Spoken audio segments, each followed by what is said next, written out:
We are now going to hear from Dr. Lillian Krimi, who is going to present on baseline statistics from the project.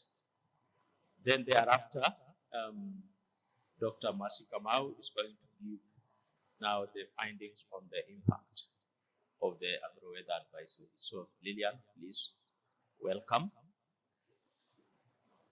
After the two presentations, then we are going to have a Q&A session where we are going to give feedback. Thank you, John.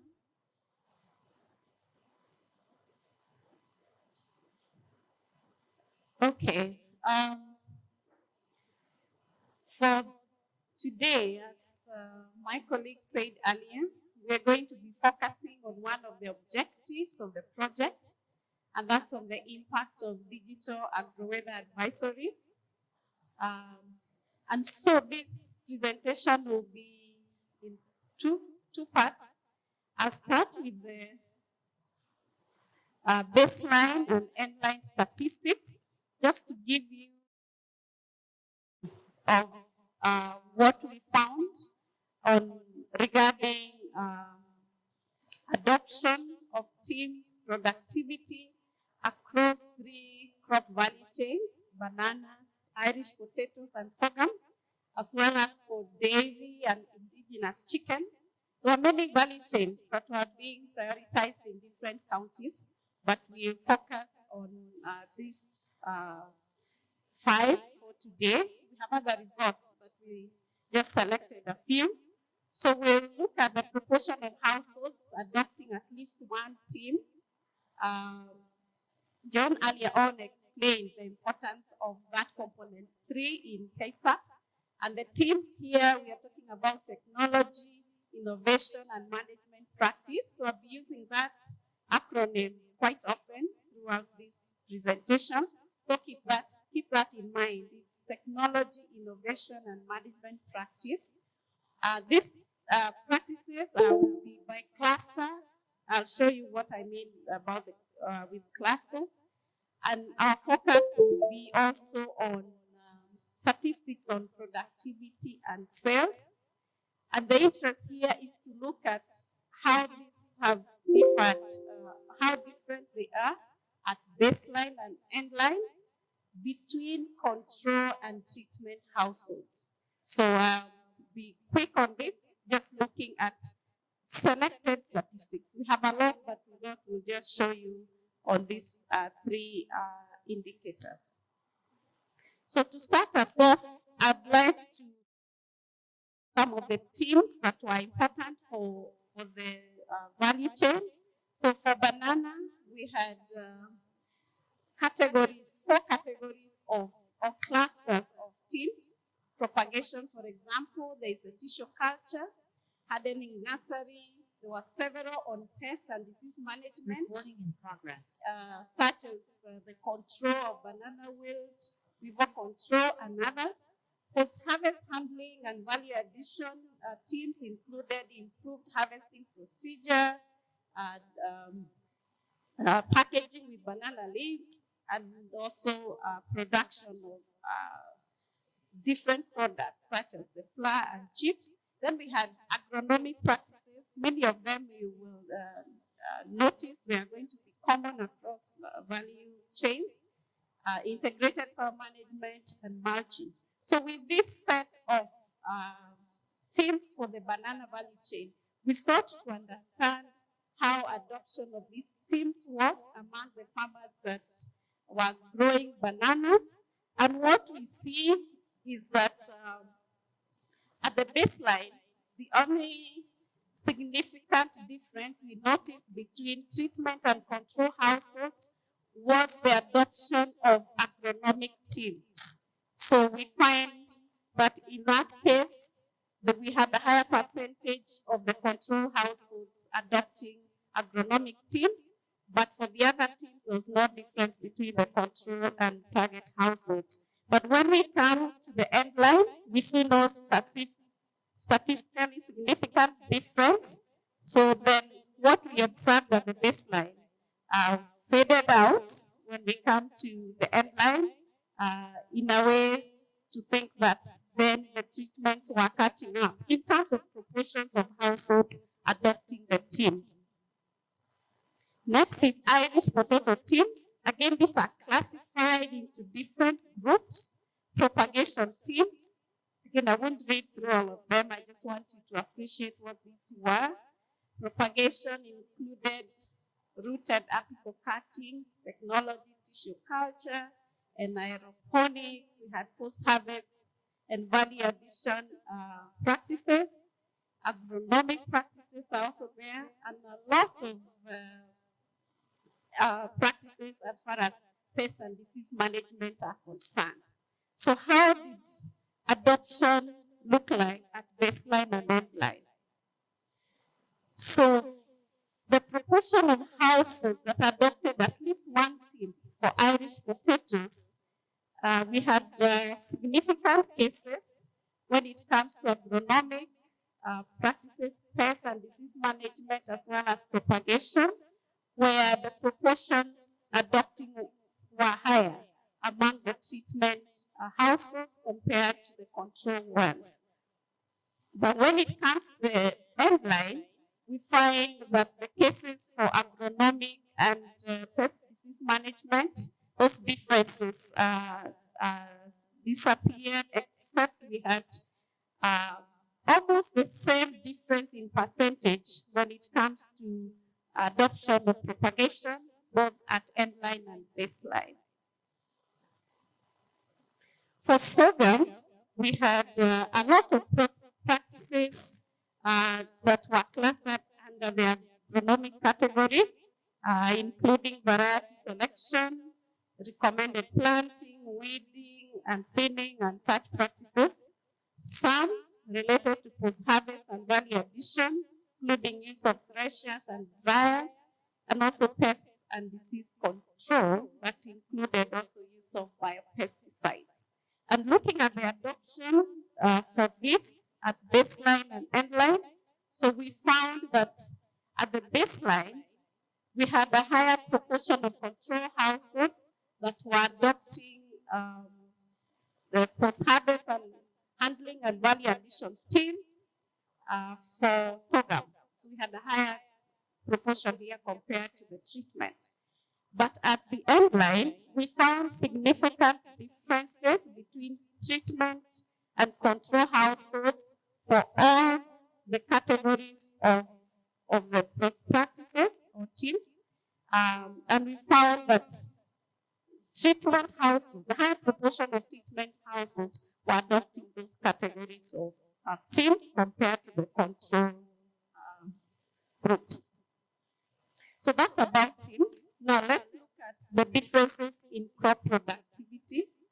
Starting with banana, we see that both at baseline and endline, there was no difference between target and control houses for these selected indicators. We had so many, but we chose to show these ones that were important in our analysis today. So no difference in total area cultivated or even the yield. And the same case applies to Irish potato. Again, we notice no differences both at baseline and endline between the two categories of households. When it comes to sorghum, we only found a significant difference at the baseline for total area cultivated, with the target having a slightly higher area, but you can see the area is very small. The mean is small, less than an acre. But at the end line, there was no statistically significant difference. So let's look at the livestock value chains. Here we have dairy and indigenous chicken. So the teams for dairy were also categorized into 4 groups.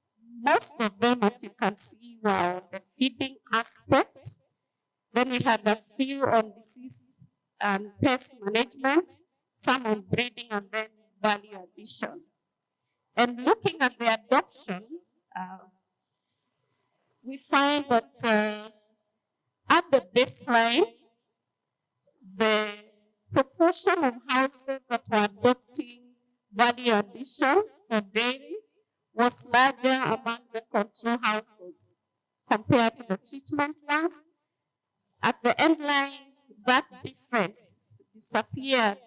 But we found that then there was a difference between the treatment and control households in terms of the adoption of the breeding teams, with the higher proportion being among the control households.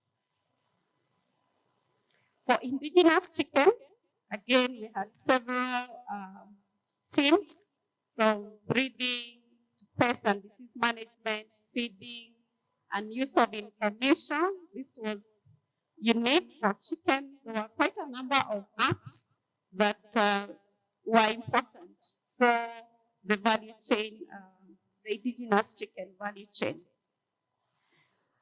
And we noted that for this value chain, there were a lot of differences between treatment and control households at the baseline, noting in particular that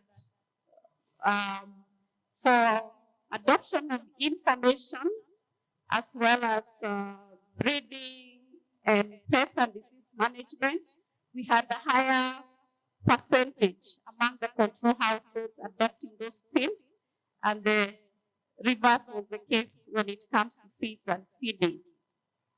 But again, you can also see the percentages are small for some of these practices, such as information. But when it comes to the end line, we had a higher proportion of households, both in the control and the treatment group, adopting information technologies, but the proportion was greater among the treatment households, as you can see here. But for the other teams, the differences that we had observed at the baseline were no longer there, meaning that the households, in terms of proportions adopting, proportions were closing up to be very similar. In terms of productivity for dairy, we did not notice any differences at the baseline for the selected indicators in terms of liters of milk per cow per day, liters per cow per lactation period, and also the proportion of households selling milk, both at baseline and endline. But when it comes to the quantity of milk sold per year, we noted a difference there between the target and control households, with the control households selling more milk per year compared to the target households. For the indigenous chicken, we looked at the egg productivity.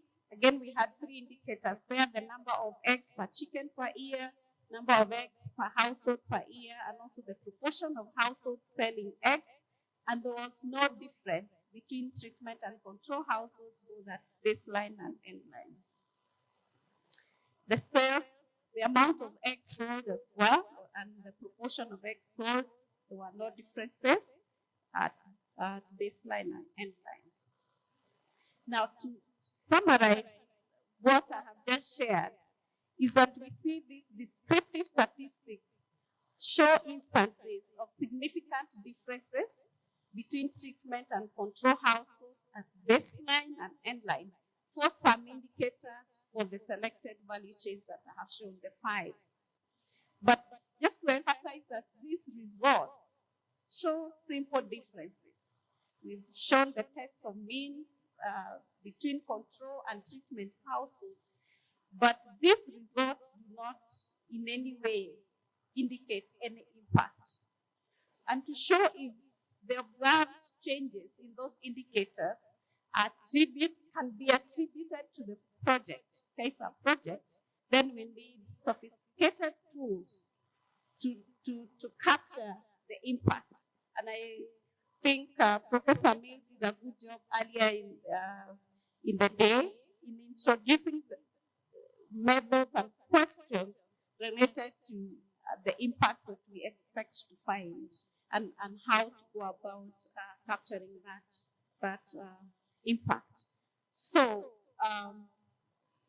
So this, as I've said, these results don't measure impact, yet we have seen in some publications, some programs, projects that use simple differences to capture or to indicate that there is impact. But we'd like to say that we need more sophisticated methods, more tools to do that. And with that, I will invite my colleague, Dr. Masi Kamau, to pick up from here, give us a little more about empirical strategy for this work, and share with us some of the tools and methods that we need to be able to capture impact. Thank you.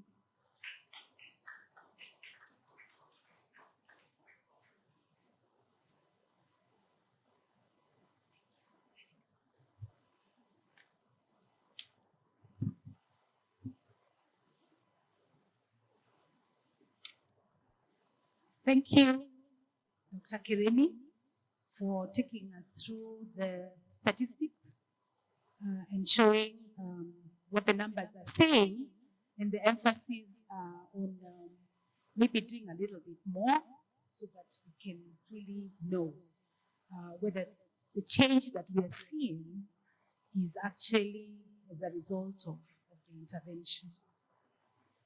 So this is what the project was all about, gauging or determining the impact of agro-weather advisories. So my presentation will follow that outline, giving a little background, the intervention. We can mention a bit again, the study objectives, and the research questions. We even sometimes call them evaluation questions, impact evaluation questions. The strategy that we took to address those questions, and the findings, conclusions, and recommendations. On the right, we just have pictures of what the messages looked like. Yeah, it looks like our pictures, our cameras, our phones were. It looks like our phones were mulikamwezi, but that's not very clear. But this is what we saw in the farmers' phone, the messages that they received from Calvo.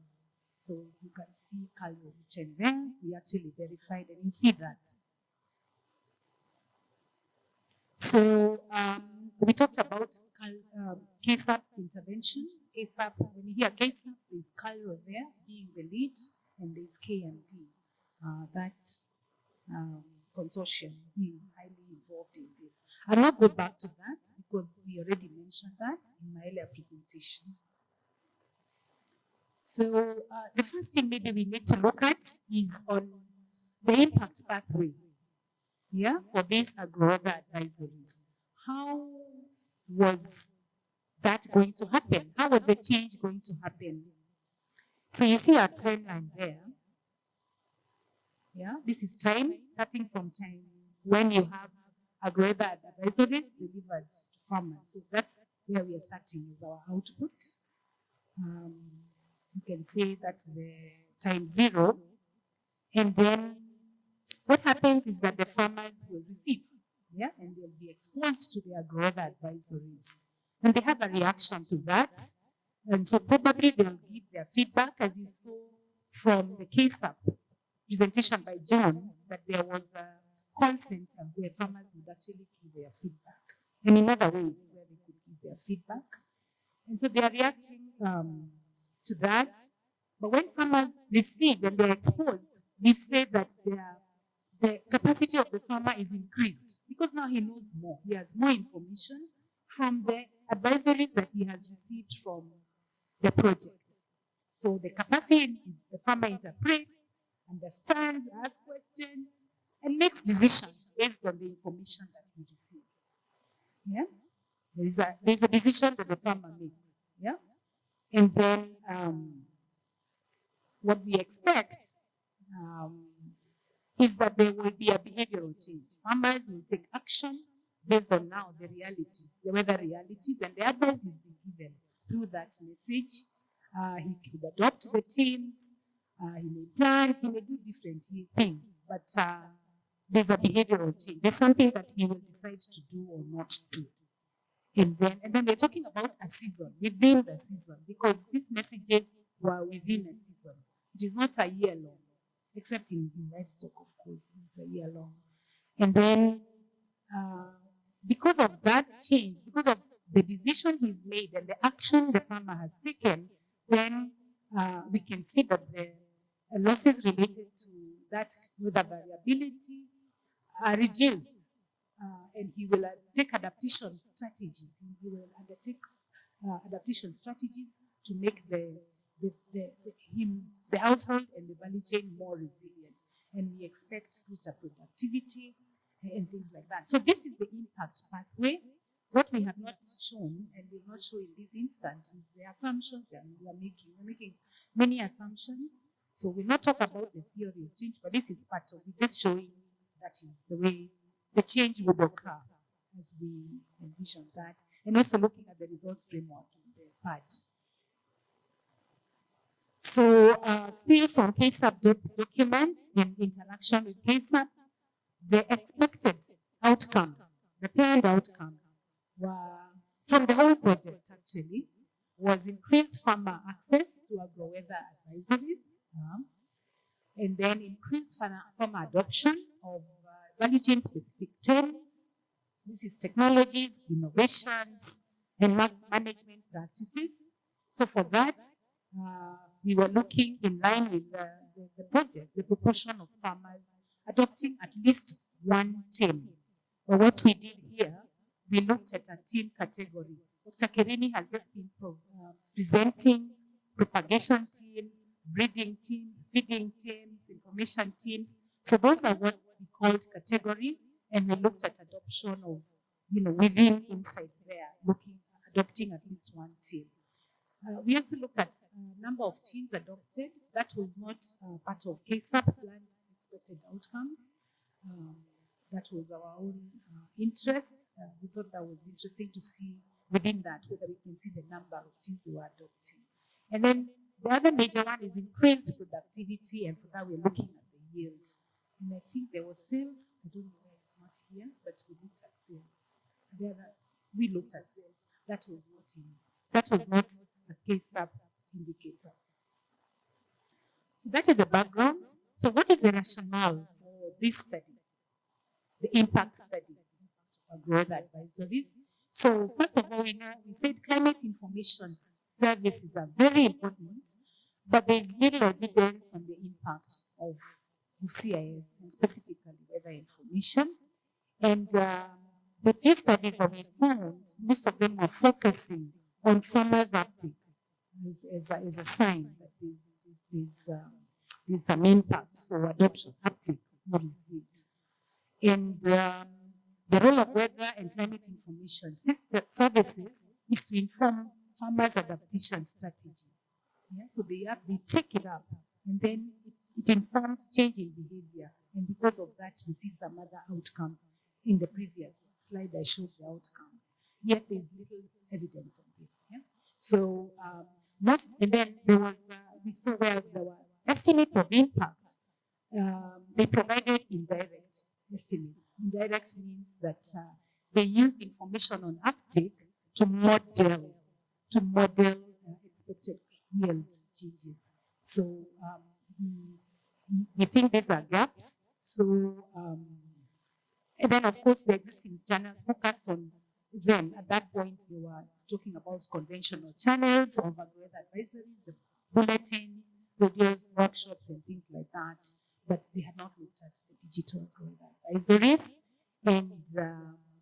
And most of the evidence was from small projects. So we thought that this major government project that was in 24 counties would be a great opportunity to generate new evidence and verify the already existing evidence at scale.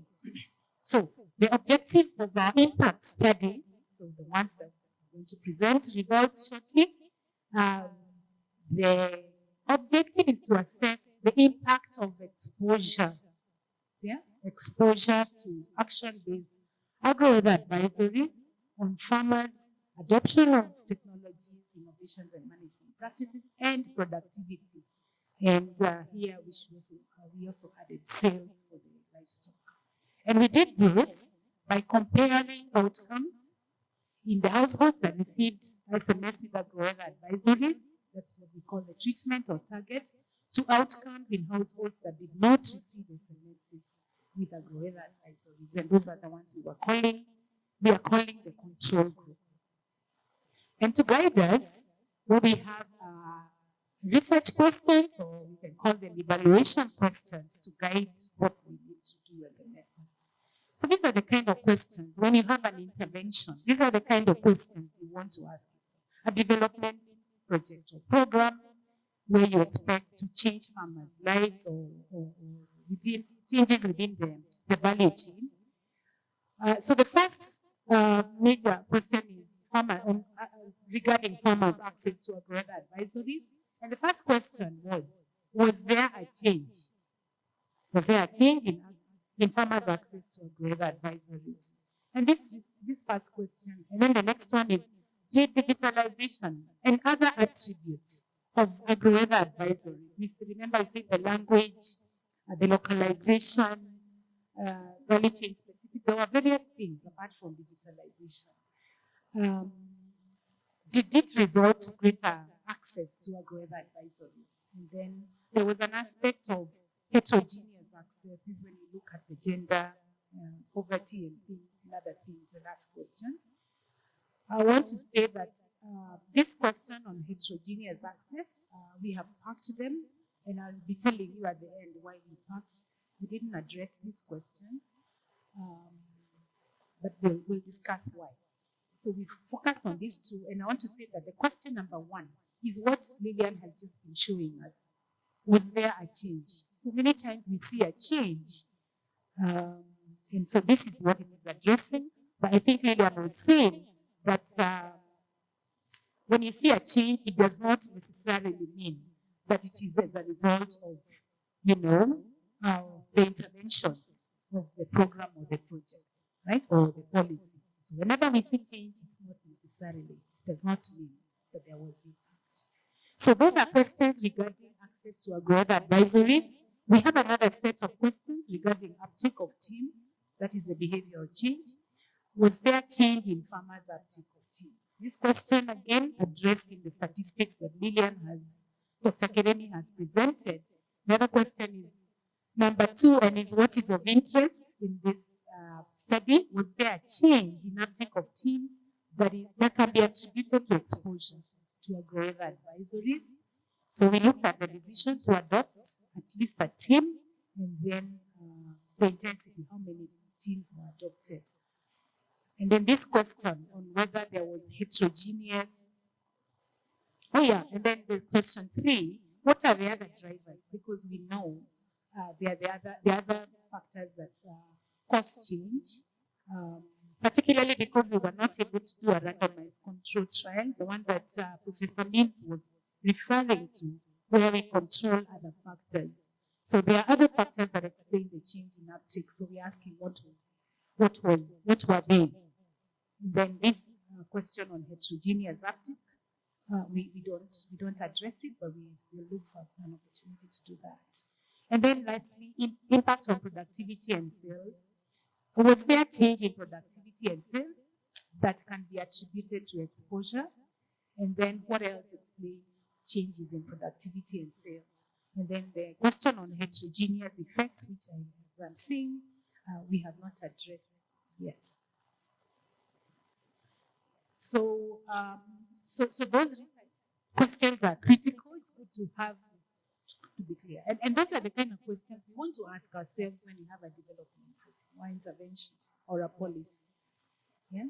Not only ourselves, not as researchers, but as teams. And the teams involve researchers as well as implementers and designers and originators of development programs. So KSAP was in 24 counties, but in our work, in this particular study, we were only able to, the resources we had, we could only work in 7 counties. The counties are West Pokot, there's Baringo, Wasingishu, um, this is Siaya and Kisumu, and Nyandarua and Nyeri. Yeah? And then the red dots are showing. The red dots are the households, the location of the households. So we worked in those 7 counties, and they are spread across different agroecological zones. Maybe I will not get into that right now, but we have the details in our reports. The data we are using is a panel where we visited the same households at the baseline and at the end line. Let me just say that the baseline data was from KSAP, the project. So we had access to that data. It was good data, and so that's the one we use as a baseline. Yeah, that was in 9 counties. These are the counties. And that reference period was that year, 2019-2020. And at that point, there were 3,481 households that were interviewed. We also carried out a household survey at the end line through this project. And this was conducted in 2023, March, April there, in 7 out of these 9. And out of those households, in those 7 counties, we interviewed 3,017. Yeah? So that means there was an attrition rate of 13. We couldn't trace those ones for various reasons. We also used the data from the Kenya Met Department. We received long-term data at the ward level for that time period, 1991 to 2022. And this is graded data, which combines weather parameter observations from physical stations. Those are the AWS that Mr. Kinyangi was presenting, and weather data collected via satellite stations. So we understand that's concepted. So that is the data we have used in this study.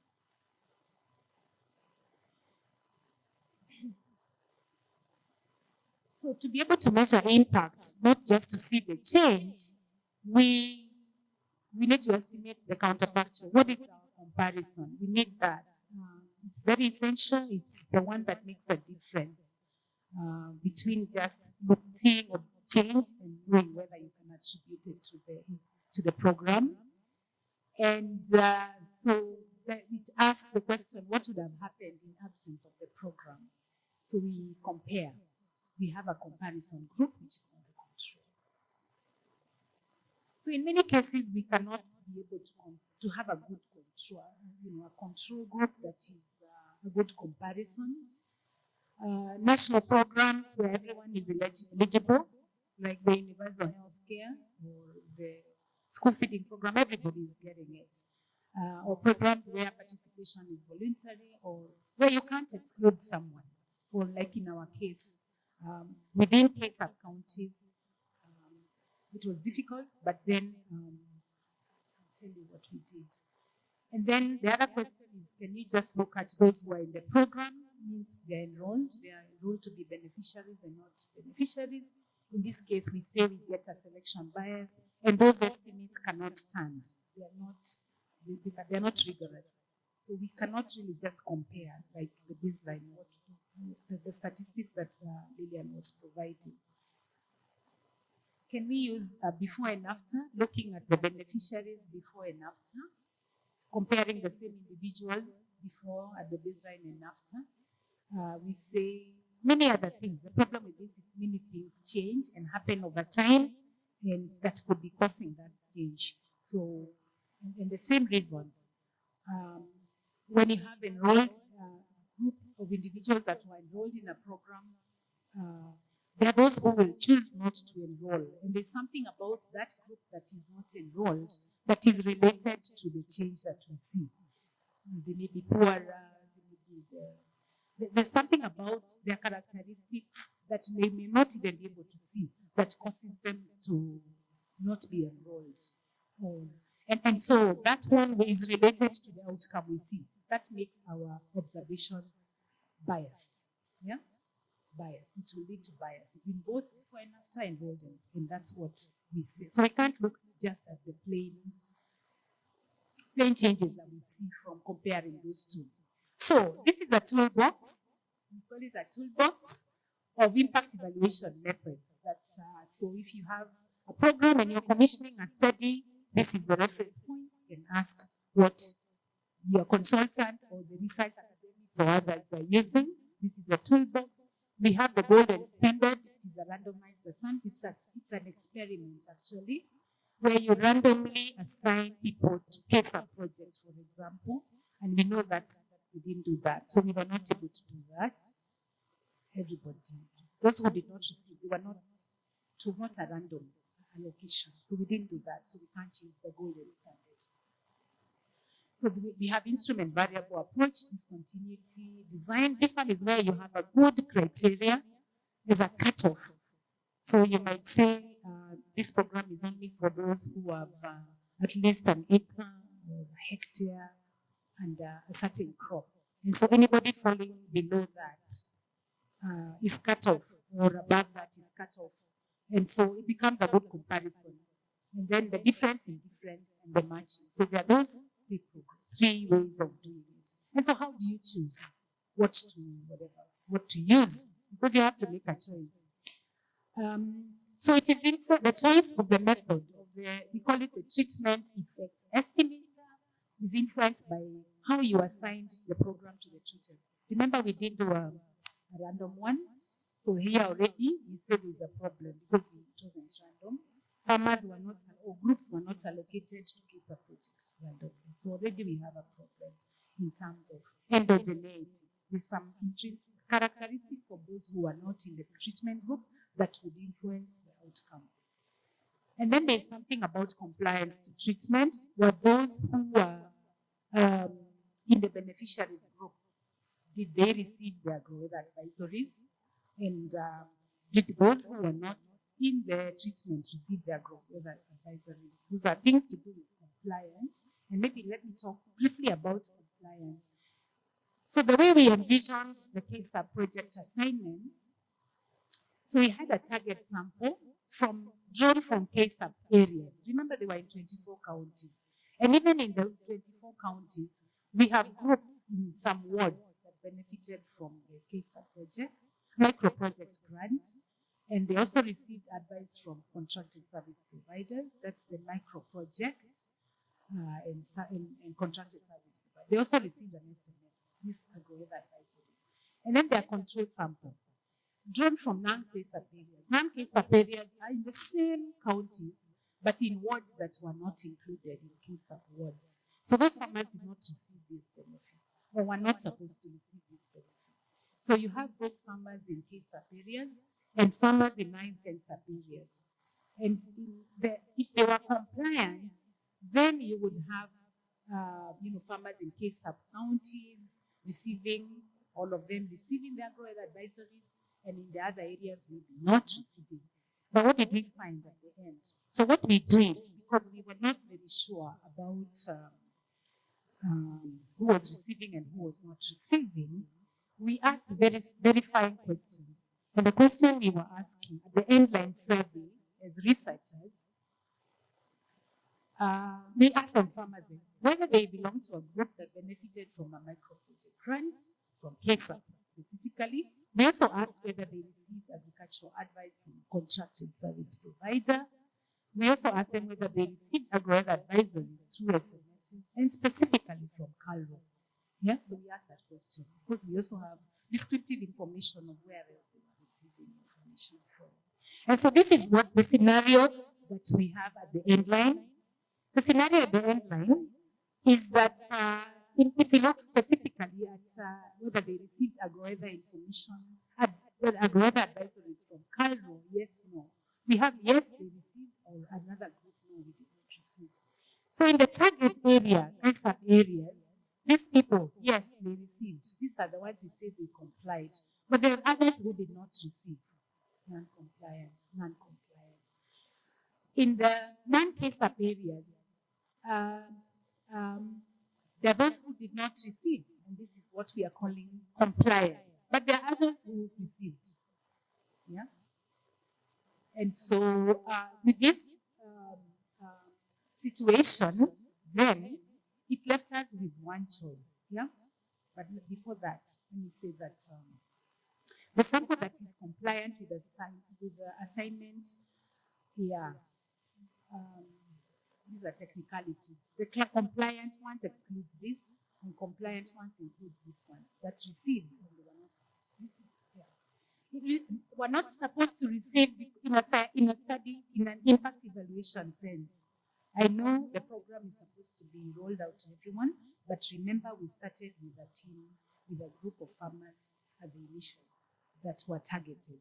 I know eventually it's supposed to roll out to everyone else, but for now we have that group that if we're doing this impact study, we say it received, but we shouldn't have received. So that leaves us with this option.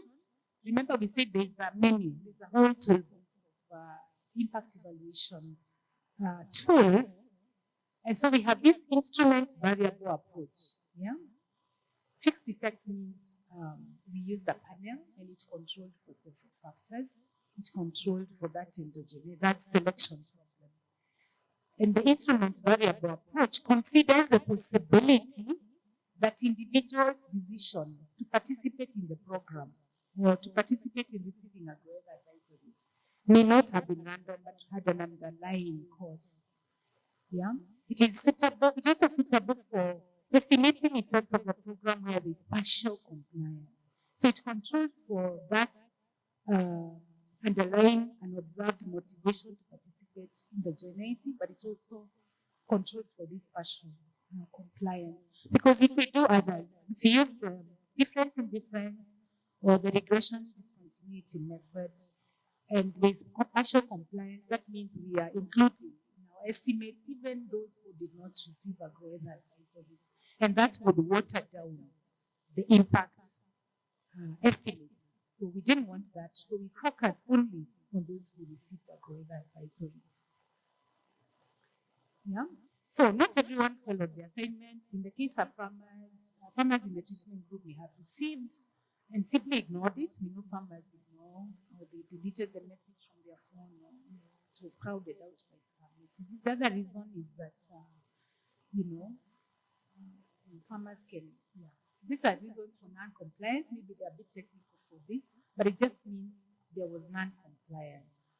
So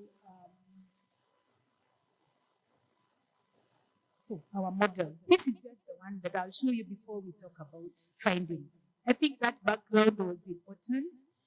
In our model, instrument variable model, so we have the treatment. This is the intervention. Farmer received an SMS with agro-weather advisory from Calvo. Yeah? This one, if we use it like this, we'll have problem in our estimates. So we use another instrument variable. That's why it's instrument variable model. And we created one. It was really hard to get a good instrument, but we created an instrument using that uses proportion of acreage of farmers within the world who received the agro-weather advisories. And there's some competitions we did there to make it a good instrument. So that's what we're using instead of this. But really, so this is our instrument variable.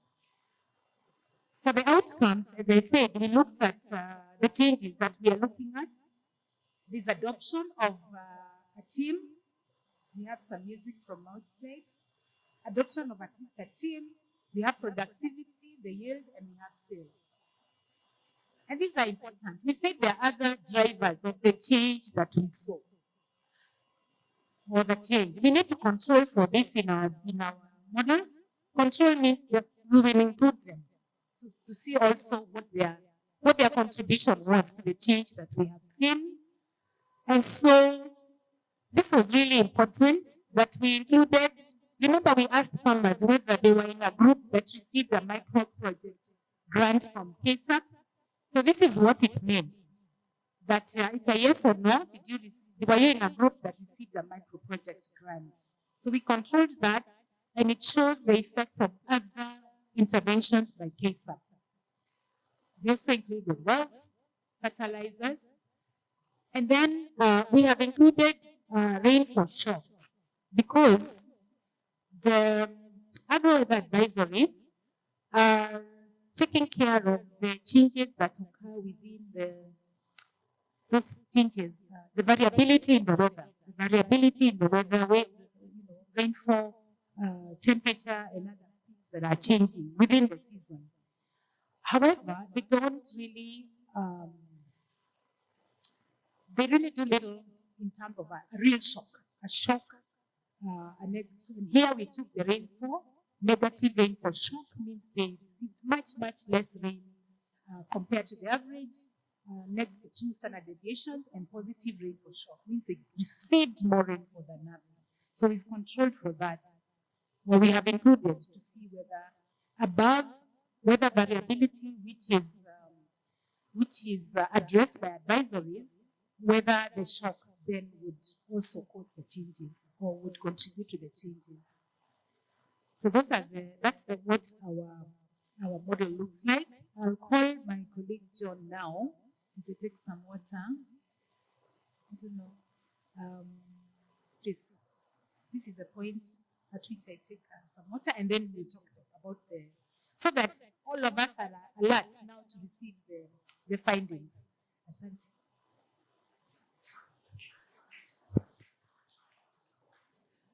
Thank you, Mercy. You can also take your water as Mercy is taking her water. Yeah, but I would like us to stand up so that we can stretch a little bit.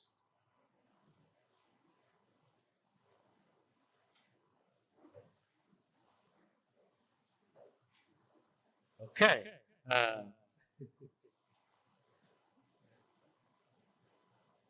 I know we have different names, right?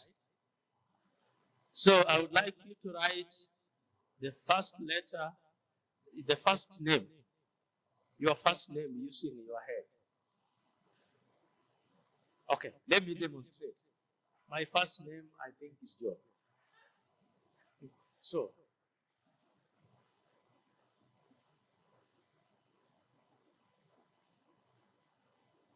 right? Okay. So if you have a very long first name, bad for you. Okay, let's go.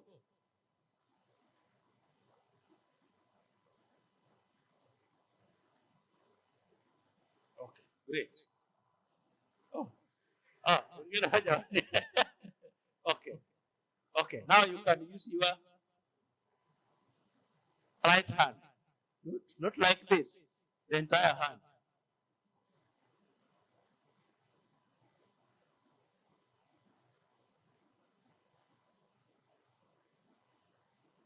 Left hand.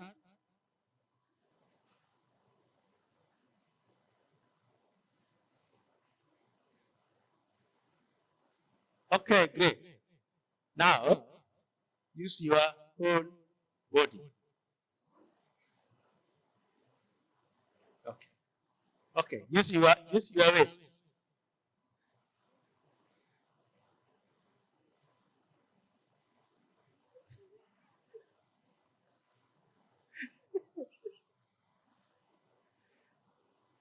Okay. Now let's.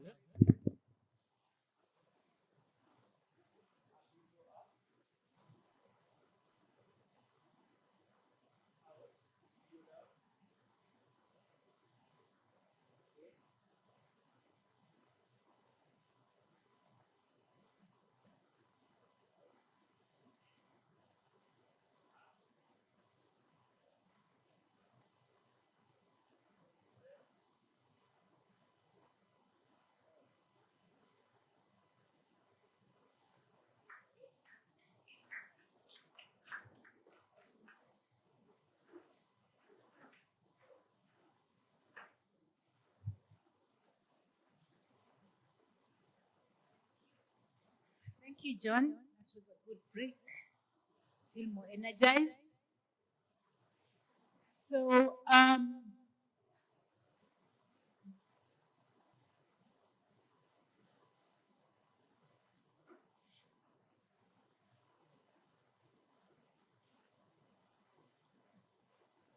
you. I'm blind.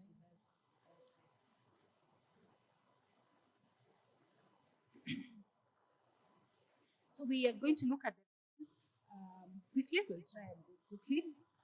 So we start at the question where were there, did the project cause, did the project, can the change in access be attributed to the advisories? So these are the same results here. So we find as a result of agro-weather advisories, we find that 29% more farmers received agro-weather advisories in case of failures, yeah, in the treatment, as a result of the project, yeah. As a result of the project, 31.1% more farmers received SMS with agro advisories from KSAP.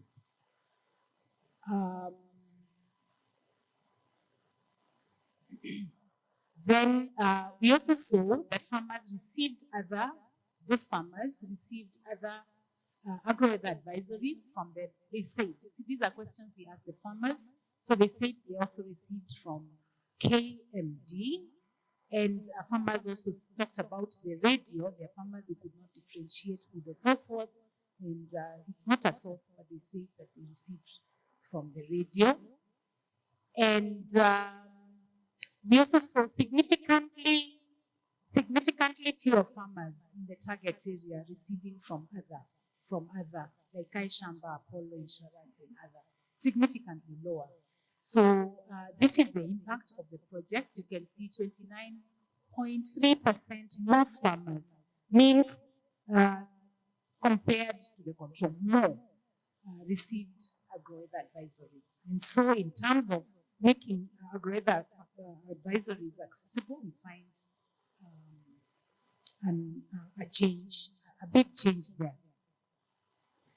Adoption of at least one team in the indigenous chicken value chain. We start with indigenous value chain. So we look at the effect of adoption of at least one team. So here we have feeding teams and breeding teams. We have two models. In this one model, we call it model 1 and model 2. Here we have inside there named negative rainfall shock included. Here we have positive rainfall shock. This is when they have a good, more rain.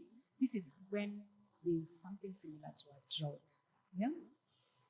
The same is repeated here. In every slide, you'll see that. So you'll see model 1 and model 2.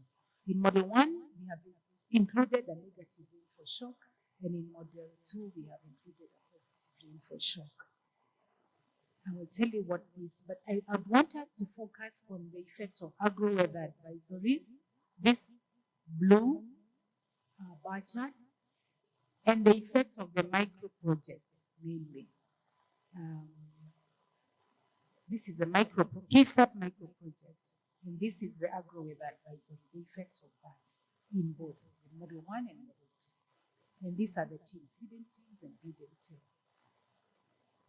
And in addition, we also have wells. It's the lighter one, wells, and the shocks in blue. Yeah. So what are we saying on the feeding teams? On the feeding teams, we can see how the impact of adoption of at least one team, the increase. This is the increase. So here we have a 0. A 0 would mean no impact. A 0 means no impact. The vertical going up is a positive change, and a negative one the bar going down. This is measuring the negative change. So this 0 is a 0. So in here we have some of these factors included here that did not have any effect. So these bars are only showing those factors and the agro-weather advisories and the project that had an impact. So if you miss them in any of the charts, it means that there was no impact. Like these gaps here, yeah, there was no impact on some of this. So we're seeing the impact here on feeding teams. We see that big impact by agro-weather as a result of agro-weather advisories. But here we see something negative from the micro project grant. So here we see agro-weather advisories here having a positive effect on feeding teams, but the micro projects having a negative effect. Yeah? The wealth, of course, increasing the probability of adoption of at least a team. Similarly, for breeding teams, we see that agro-weather advisories had a positive effect in Model 1 and in Model 2, but again, we see a downward bar for micro projects having that negative. I just want you to see those results, and then we'll go to the summaries. Technology is here, but instead of looking at them. In pest and disease management, still in the indigenous value chain, we see in the model number 1 with negative info shock that agro-weather advisories had an impact, increased adoption of pest and disease management teams, but in this other model, we don't see that. Here also, we don't see the orange bar, which means that the micro project seems not to have had an impact. Wealth there, you can see the effect of wealth is highly positive. This is a negative info shock. Yeah, in MAM and in weather. Information teams, we also see agro-weather advisories with a positive effect on adoption of information teams in that value chain.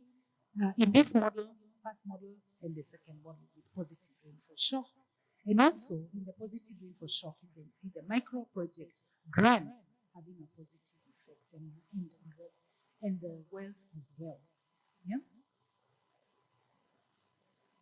You can see also in pest and disease management in this value chain, you see agro-weather advisories, that bar in the model 1 and model 2, having a positive effect. The micro project grants on pest and disease management, at least adoption of one team, we see a negative effect on adoption of one team in pest and disease management, and the shocks, the negative rainfall shocks, also causing a negative effect on adoption of these teams. So you will realize that I have skipped indigenous chicken productivity. So we are only showing value chains and outcomes where there was some significant results. So it means that in the chicken value chain, we did not see any effect on any of the, neither the agro-weather advisories, neither the micro project, or any of the covariates, other factors that we included to explain the changes in the chicken value chain, and we can discuss why that later on. So we go to the dairy. On the dairy also, it means I've gone straight to productivity. It means that there were no changes in the treatment group as a result of any of the factors, neither the agro-weather advisories nor micro project or other drivers on productivity in the dairy value chain.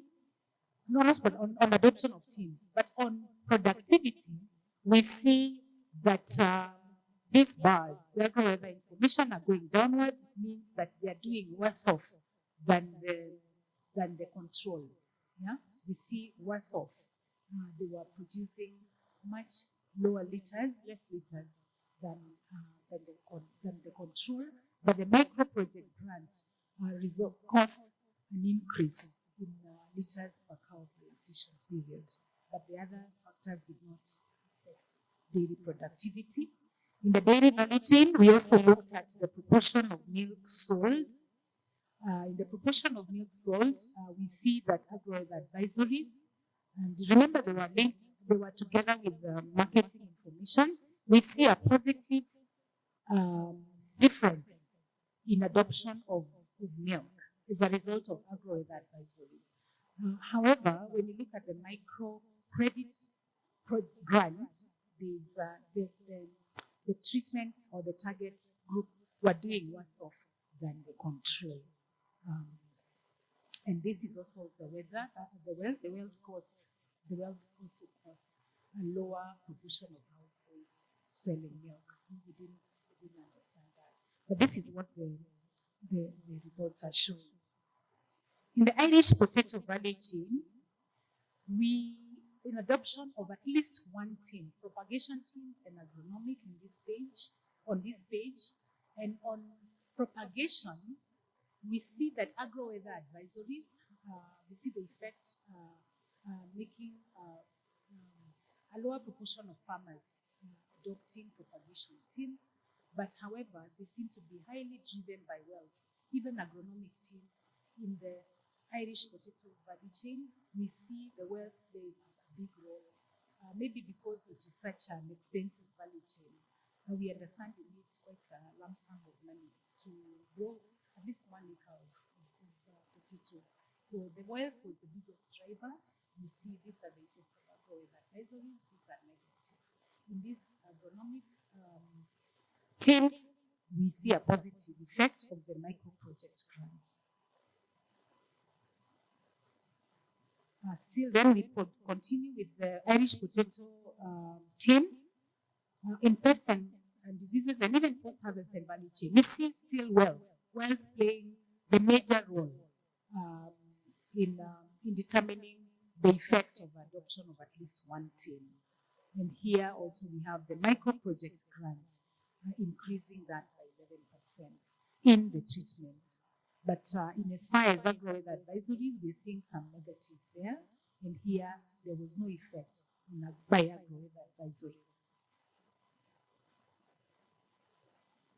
In Irish potato value chain productivity, looking at the yields, we see here then agro-weather advisories having a positive effect, increasing the yield of potatoes by that magnitude. When we have a negative rainfall shock and also the positive rainfall shock. In this model here, we see the micro-project grant when we had a negative shock. In that model, we find that the micro-project grants cost a decline. They are lower, fewer farmers, not fewer farmers. The effect is much lower. But here we find in the model with positive rainfall shock, we find that there was a higher yield by 87, just about a sack of potato, a sack and a half. And then the last of the value chains for crops, agronomic and pest management teams in sorghum, we see wealth playing a key role. We don't see an effect of agro-weather advisories, but the micro projects caused an increase in adoption of at least one agronomic team. In pest and disease management, we see that in sorghum, the micro project grant playing a big role here, increasing those farmers that adopted at least one team in the target group. But we do not see an effect of agro-weather advisories in those two. In post-harvest diseases, this is a scenario. I think this one is positive for sure. So some of these results puzzled us, but that's what we have. On effect of yield, we don't see any effect by agro-weather advisories. The main effect here is from, it's not even the wealth, it is the negative rainfall shock. So you see with the negative rainfall shock, the yields in sorghum value chain are much higher than the control. There's bananas. This propagation and agronomic teams in banana value chain, here we do not see the effect of agro-weather advisories, but we see some effect of the micro-project grant, which is showing one of the interventions of CASA, and also the rainfall, positive rainfall shock. The agronomic teams, we see in both models positive change as a result of the micro-project grant. However, for the agro-weather advisories, we see that the farmers in the treatment were doing worse off than those in the control. And then also we see that wealth had a negative effect on adoption of agronomic teams. This one shows pest and disease management in bananas. We see that wealth plays a big role in adoption of pest and disease management teams in bananas, and also this I think is fertilizer, use of organic fertilizers. Similarly here, the use of organic fertilizers driving that adoption of this harvest and value chain. But we don't see any effect of the two interventions by COSAP, agro-weather information and micro project in these two teams. Again, on the banana value chain, this is all you see. You see the negative rainfall shock is the only one affecting that difference in yield between between the treatment and control. None of the others. Those are the results. There are many. So what we are going to do is summarize these results so that we can see in one slide what is it that we have just seen.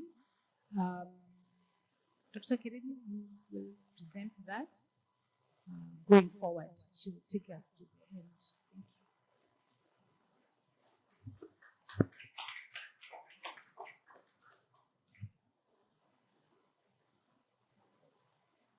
Thank you very much. Mercy. I want to do a quick summary.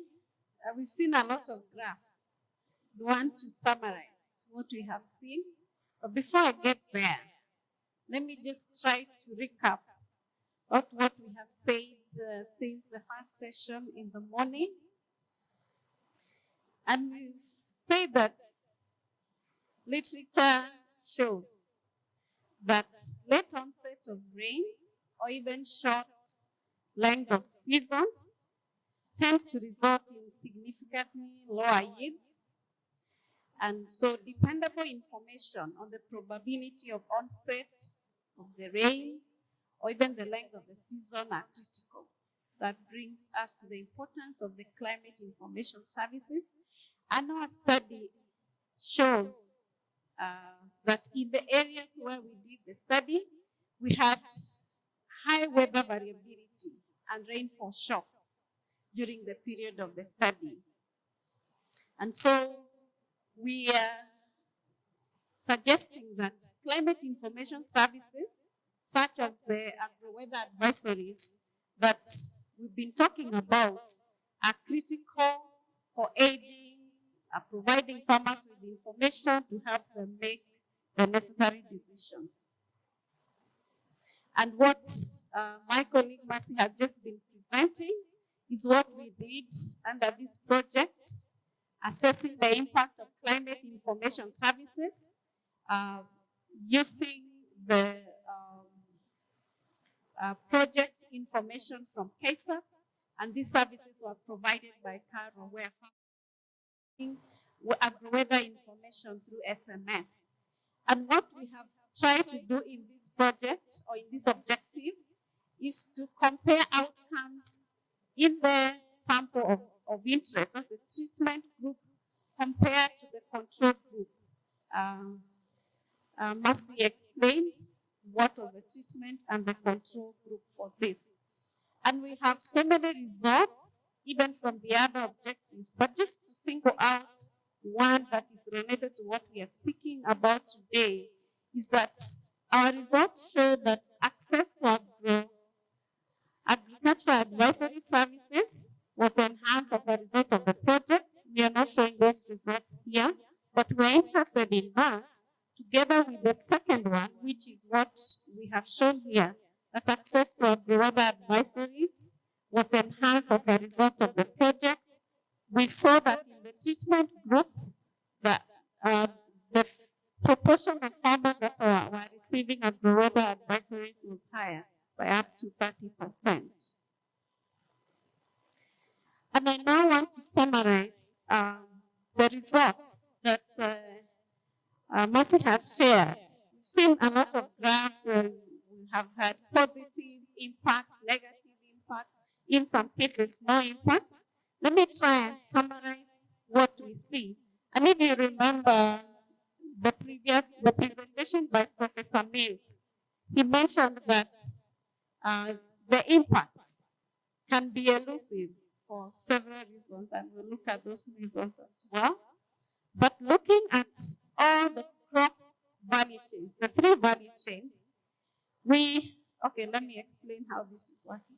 Where you see one dash, it means that agro-weather advisory services had an impact, a negative impact on only one crop value chain. In that case, in terms of propagation. So adoption or access to agro-weather advisories had a negative impact in the case of propagation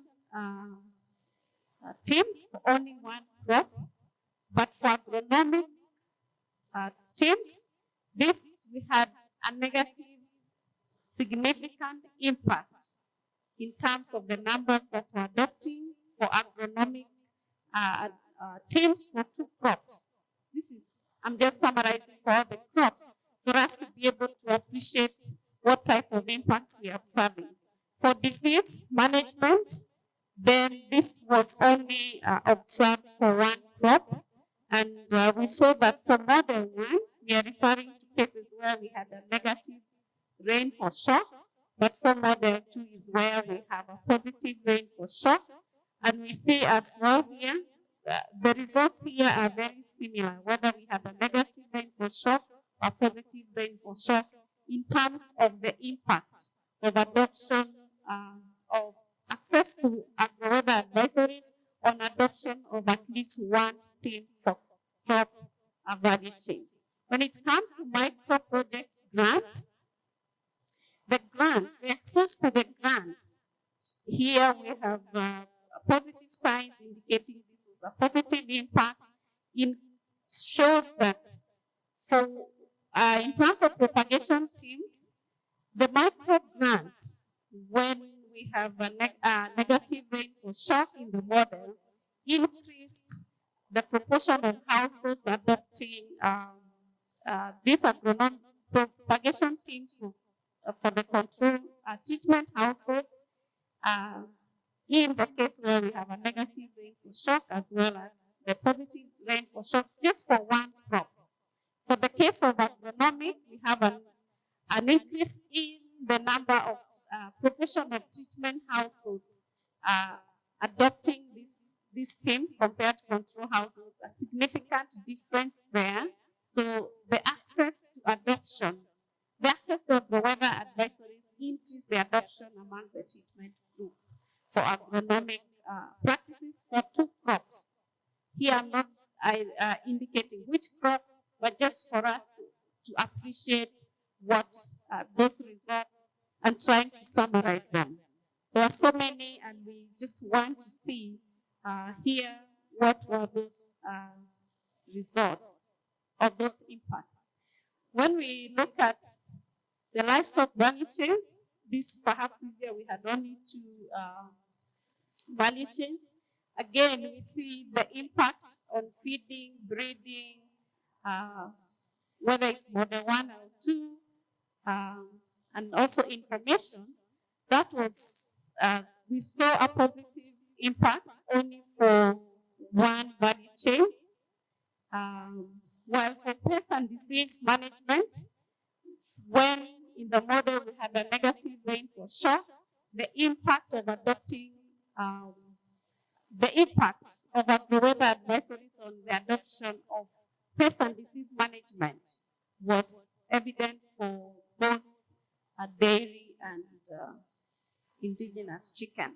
So for micro project grants, we see that in one of the value chains, we have seen that grant actually has resulted in a reduction in the proportion of the households adopting feeding, breeding, and disease management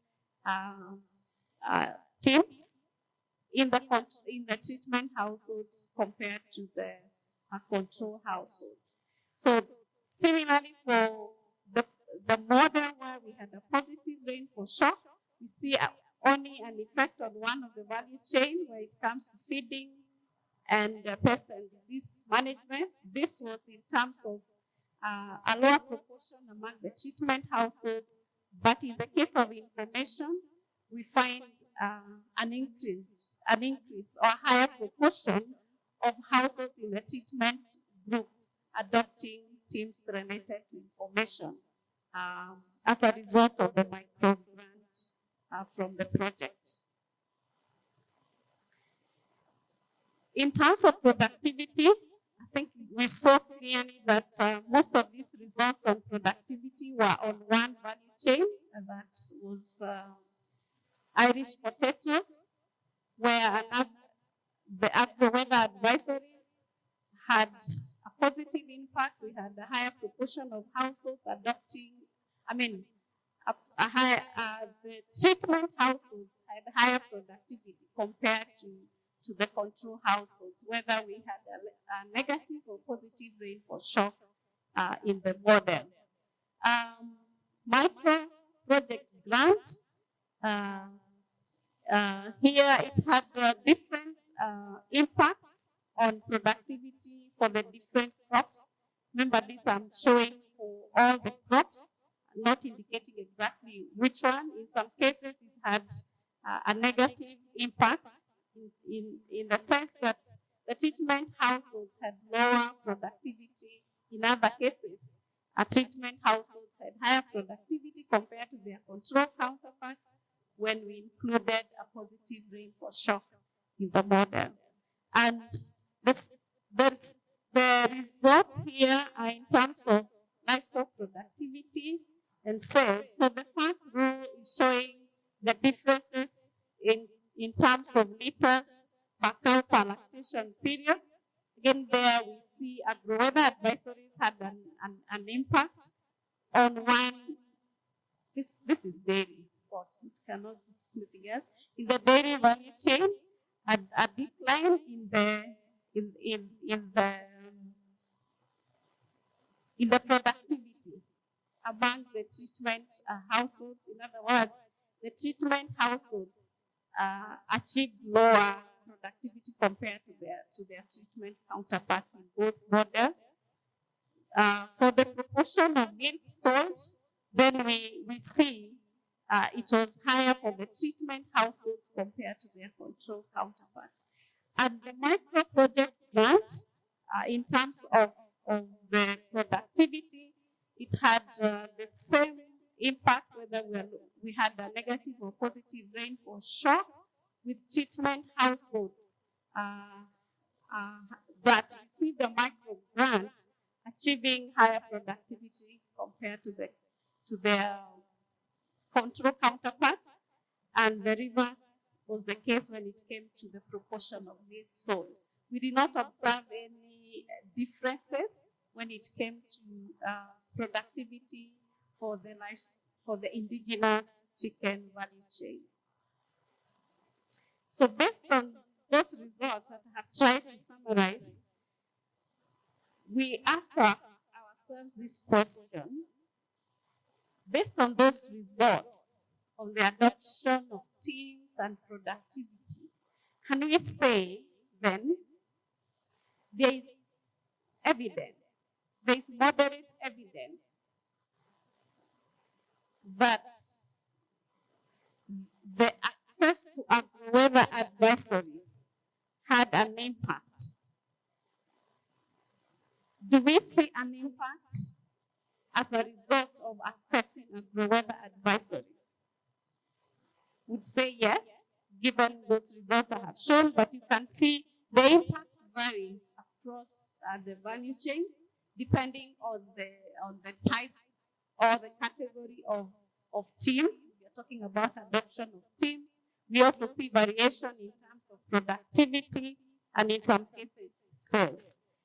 So we went ahead to ask ourselves, why did we observe a moderate impact? And I think the reasons, two reasons we will share here, were also shared by Professor Mills in his opening remarks, that the impacts could be elusive because, first, of the delivery of the message. But we see the delivery of that message was effective to some extent because, as we shared earlier, we see that about 30% more of the households in the treatment group received these agro-weather advisories compared to the control households. So the message delivery seems to be relatively effective. But what could be the other issue that would have caused us to see limited impact, or what we are calling here moderate impact? It could be the message content. And there is then need for a deeper dive on the content effectiveness and farmer preparedness in receiving that information and knowing what to do with that information.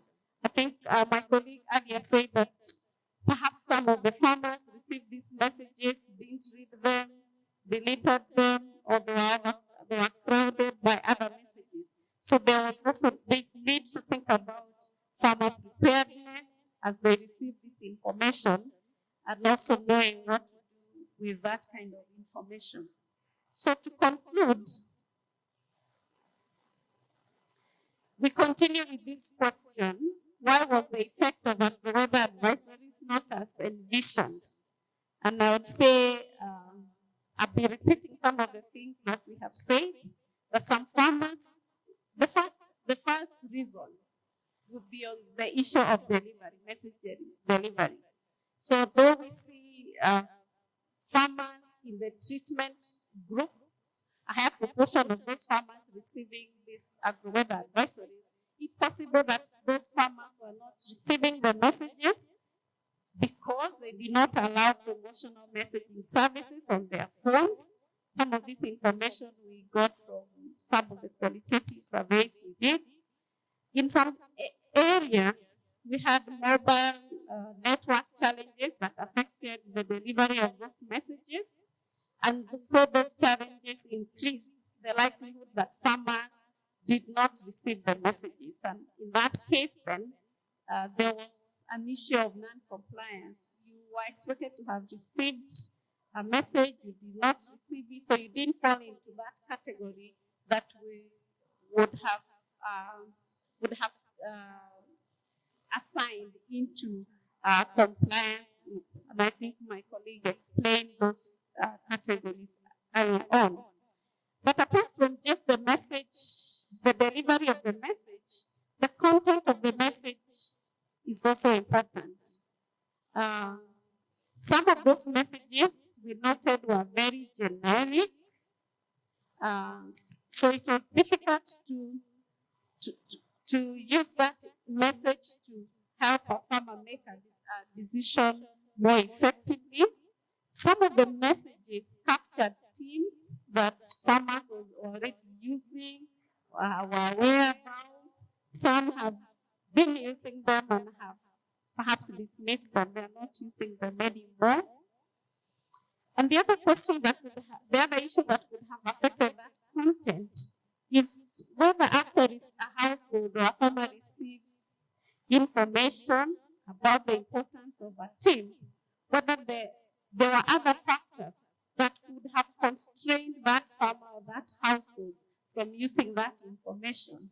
For instance, the example we gave here of a drought-tolerant variety. Farmers could have received an information that those varieties are there, but they could have been constrained from getting the advantage from use of those by poor access to those improved seeds. They could be in some places, or in some cases, farmers would go to look for the seeds and find the stocks have run out. So in that case, although there was that information, but farmers did not benefit from the access to the technology. For some of the value chains, we noted things that could have affected the impacts that we captured through our study. For instance, for the indigenous chicken, the lack of effect on productivity may have been attributed to factors such as fatalities of the chicks that were received. So we have a case of where farmers received day-old chicks, or perhaps a better variety breed, but because their experience or those chicks died, then we are not able to follow up to see the kind of impacts we were expecting. So we find those impacts are minimal. Thinking about the micro project grant that was very important for PESA and whose effect we have also tried to capture in this project, we note that the low or negative effect of the micro project grant in most of the value chains we showed here and others have not shown is consistent with PESA project targeting. The project was intentional in picking wards that were less well off, and I think that's what we can pick from there. The baseline data shows that farmers in PESA areas were less educated. Their dwellings were constructed with materials of poor quality, or what we would refer to as low-cost materials. Most of them belonged to fewer groups and had fewer income earning activities. So we found that result is consistent with what KSAP sought to do in terms of targeting. We noted a very important variable which affected adoption of teams in most of the results we showed, and that is it increased adoption of teams in all the value chains. Yeah, we observe that, except dairy. And we think this is consistent with the fact that micro project targeted low resource or poor households was effective in helping those households deal with the constraint that they would face in terms of investing in teams that were costly, particularly for the potato value chain. The other thing we have observed is that beyond just the variability in rainfall, what was also important are the rainfall shocks, or whether it was a negative or positive rainfall shock. In the study areas, we saw those were widespread. But those shocks also, the results show that they were critical in affecting not just the adoption of the teams across the different value chains, but productivity as well. For some cases, such as a negative rainfall shock, we know that is associated with heat stress that could affect productivity, for instance, in dairy value chain through many pathways. For example, less fodder, maybe through diseases, lower fertility, and such issues. So there were other things apart from just the access or exposure to weather advisories that could have affected the adoption of teams or even productivity that we have looked at. So to conclude, let's look at a few recommendations.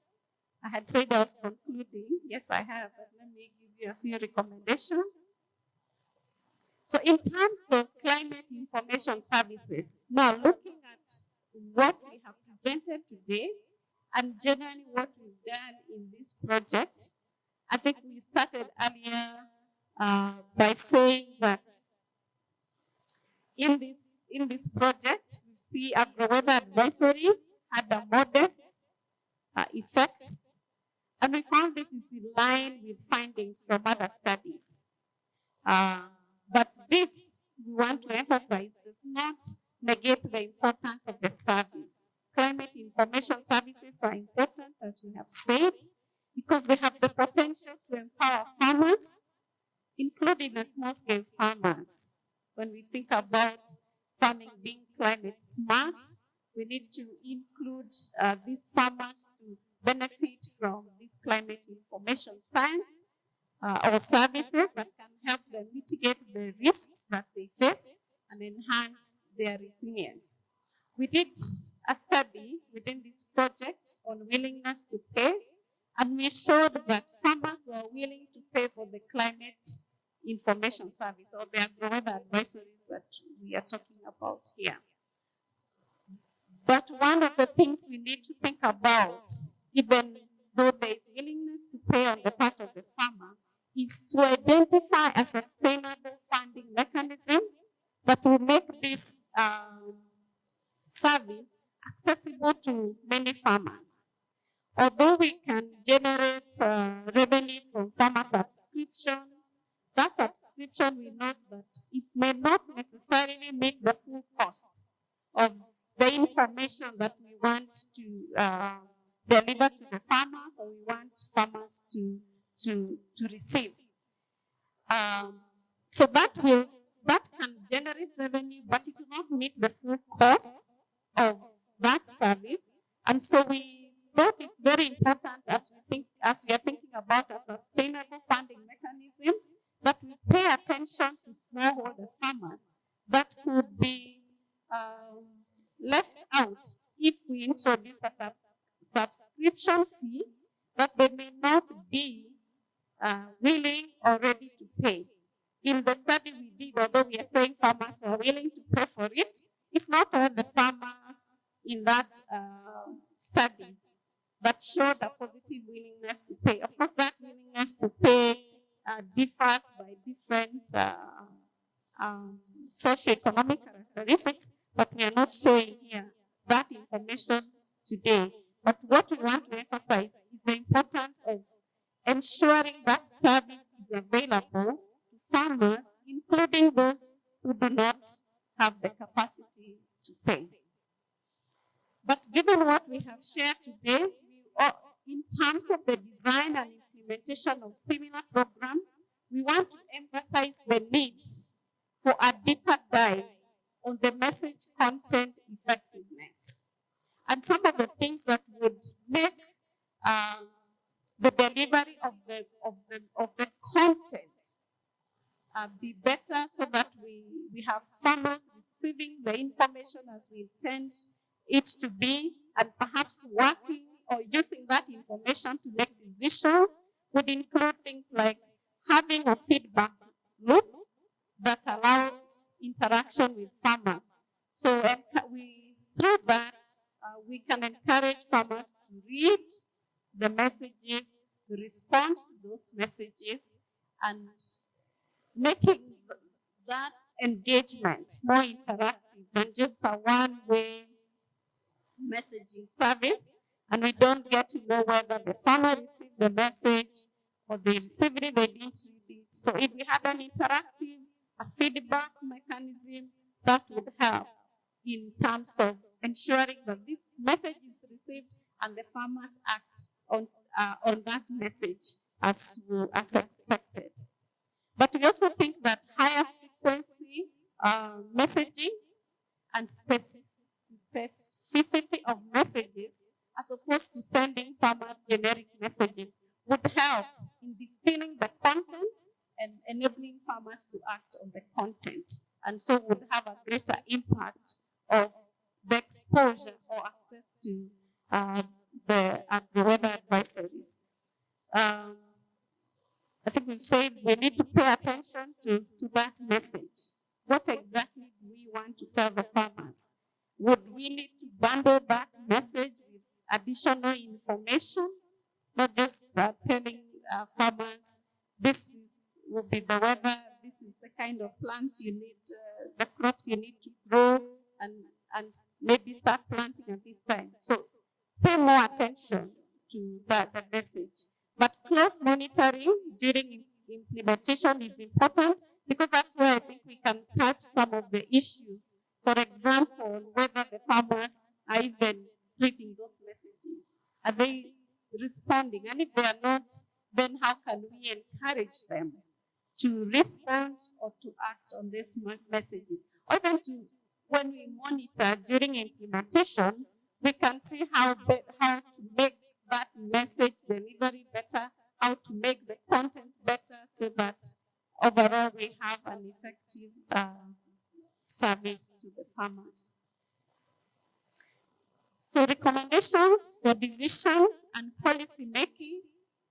We can't overemphasize the importance of learning, and I think Professor Mills also in his remarks mentioned this, that learning is critical because it informs agriculture sector development interventions, where there are programs or projects on issues of design, targeting, and implementation. And so when we are implementing projects or thinking about designing projects, we must be intentional and prioritize learning. I think that's one of the messages that we want you to take home with, because learning will help us adjust the programs we have in place if they are not working well, help us to design better programs going forward. So it's important that we learn from current projects, from previous projects. I think the clip that was running here, the video, was indicating to us it is important to think about the kind of resources we are putting in these programs, and it would be sad if we keep putting in money into projects without learning from what we have done in the past. So we emphasize learning here, which can come from the high frequency monitoring data that projects collect, impact studies like what we are sharing today, and that means it's important to incorporate learning questions in development projects and programs, pay attention to the findings from previous impact studies, because that will inform what we'd like to do in designing new projects. Looking back and asking what worked well, what did not work well, and why. I think that's important. But in learning, we also want to say it's important to think about collaboration between project designers and implementers, and impact evaluators and researchers during that time when we want to conceptualize the study, so that we can also come up with learning questions. Yeah, so it shouldn't be something we think about later. Learning should be embedded in the projects right from the design stage. And finally, I would like to say that although learning is important, in many cases we don't see funding for learning. The evaluators would need to write a proposal for someone else to fund. But I think for projects, publicly funded projects or otherwise, we need to incorporate a component of funding that's related to learning for both high frequency monitoring data and impact studies. I think we have acknowledged the support through the MRR Innovation Lab at University of California, Davis, and we also acknowledge that support came through ICE. Thank you very much for listening.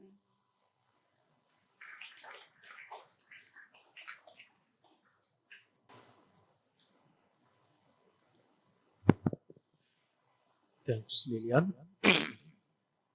We have now had the entire project, and we have seen the findings. And now we want to open the floor for a discussion where you will be able to ask questions, you'll be able to give your input based on what has been presented, and perhaps also your experience in the implementation process of these projects. We have colleagues from CALRO, we have colleagues from KMD, we have colleagues from KSA. We want to do that after we have had lunch. So for now, I would request you just to note your questions.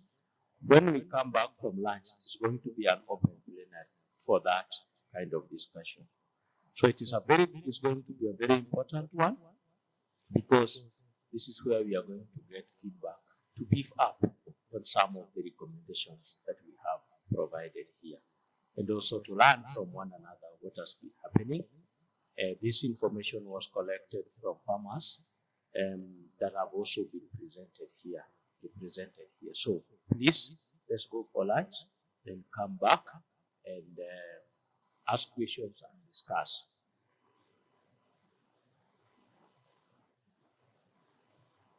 I'm told that lunch is at 1, and let me just confirm how much time we have before 1. 15 minutes.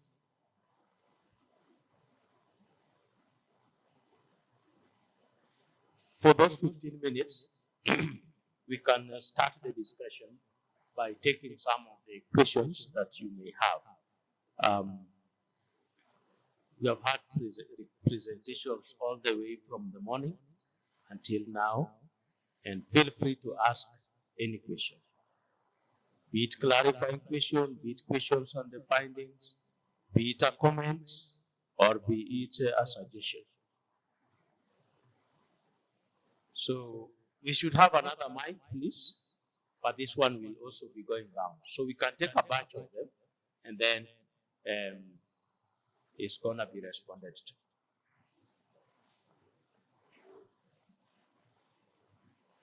Yes, there is one over there.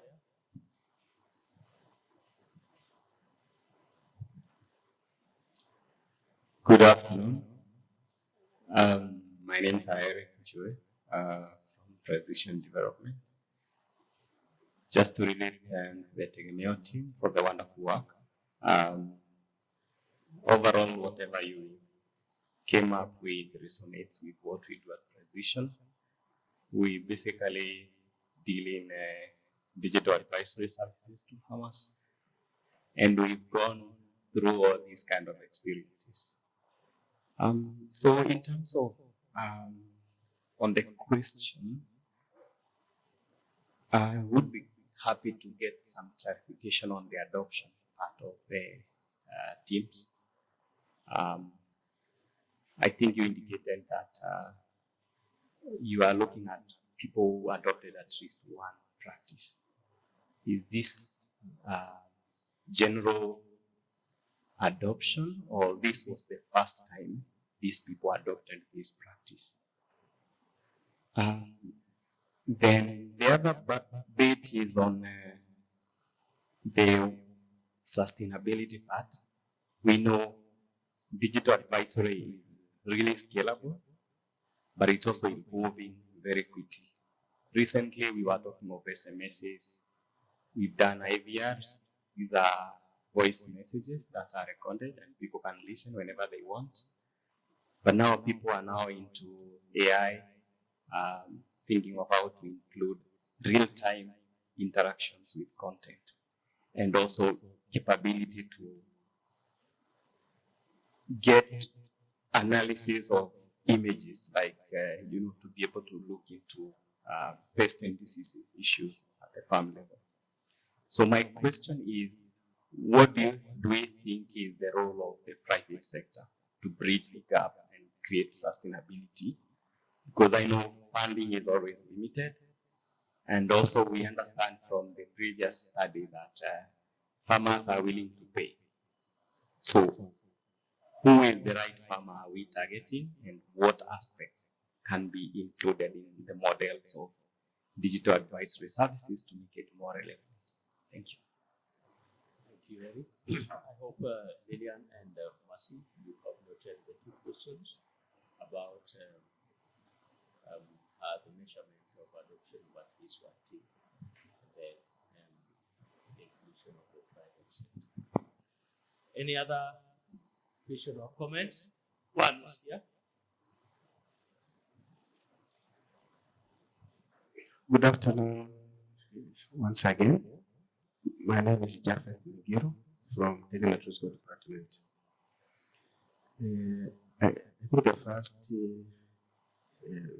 point is I need some clarification on the issue of agro advisories which are being accessed by the farmers.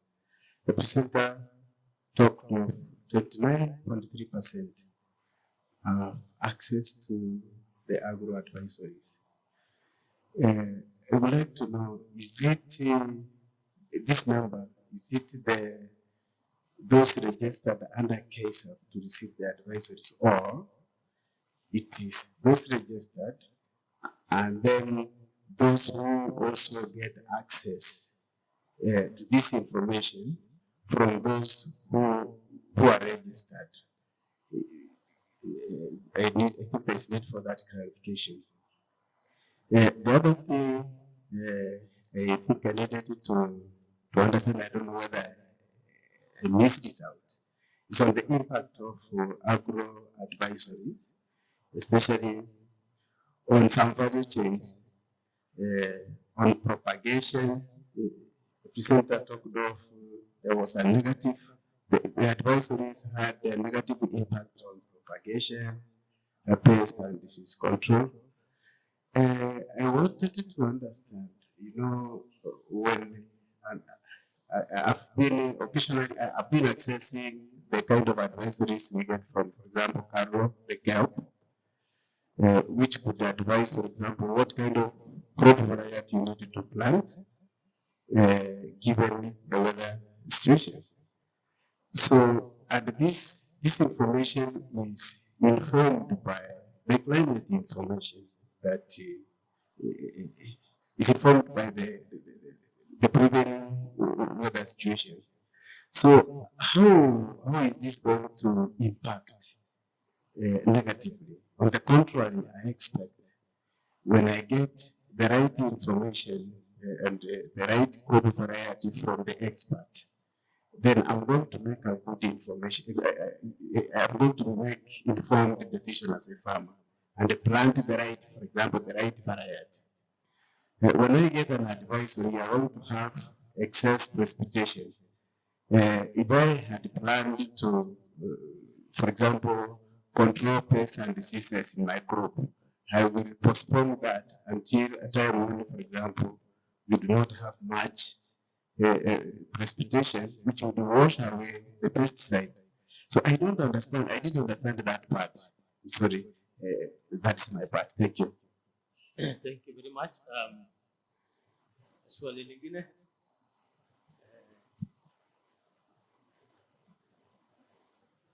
Ngoja kwanza aende.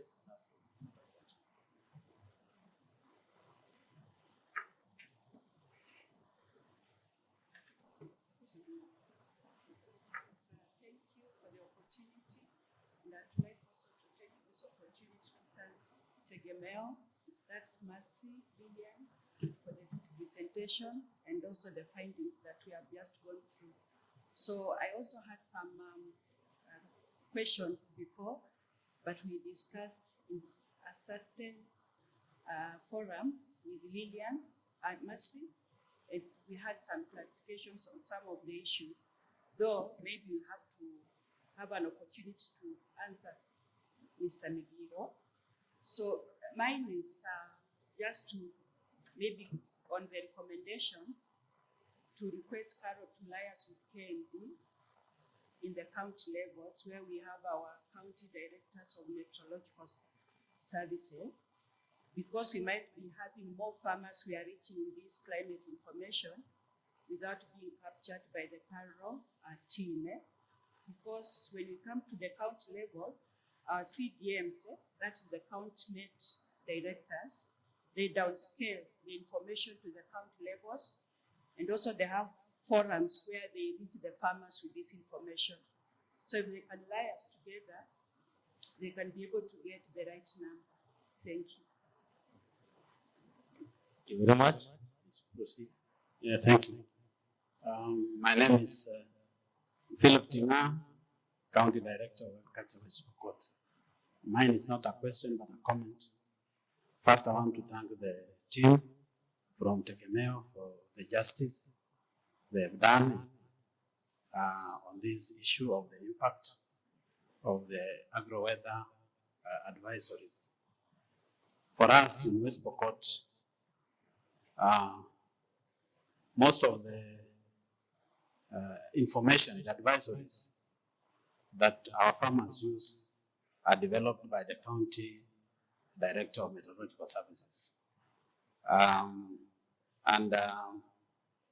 Before the onset of the MAM rains, which is our main cropping season, normally he prepares, as Madam has just said, downscales and prepares information on how the weather will be, whether it will be a normal year or season, above or below. And then it goes to our local radio stations and makes this information known to the farming community. And that way, he has managed to create demand even for himself. And the key thing, what the farmers want to know is the onset and the cessation, because they want to know whether they will plant, when to plant, and whether they will plant the drought-tolerant varieties or the other varieties.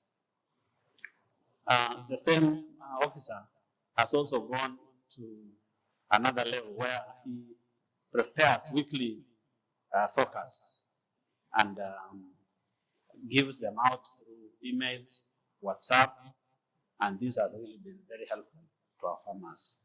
What the farmers are getting from Calderat, as has been said, is actually too general and too brief. You know, the farmers want to know when will the rain start, when it will end, whether it will be a normal year or not. And I think for us, we have come to appreciate that using KMB is more beneficial to the farmers and gives them more information. So if the KMB person misses for some time, then the farmers just demand, where is this man? He needs to come to the radio and tells us when the rain either come to an end or start. And the SMS thing for some of our counties where illiteracy level is still very high, it may not be very effective. These are the combination of all these actually increases now the impact of the agro weather advisory services. Thank you. Thank you. Thank you very much. Yes, I think that's very important feedback.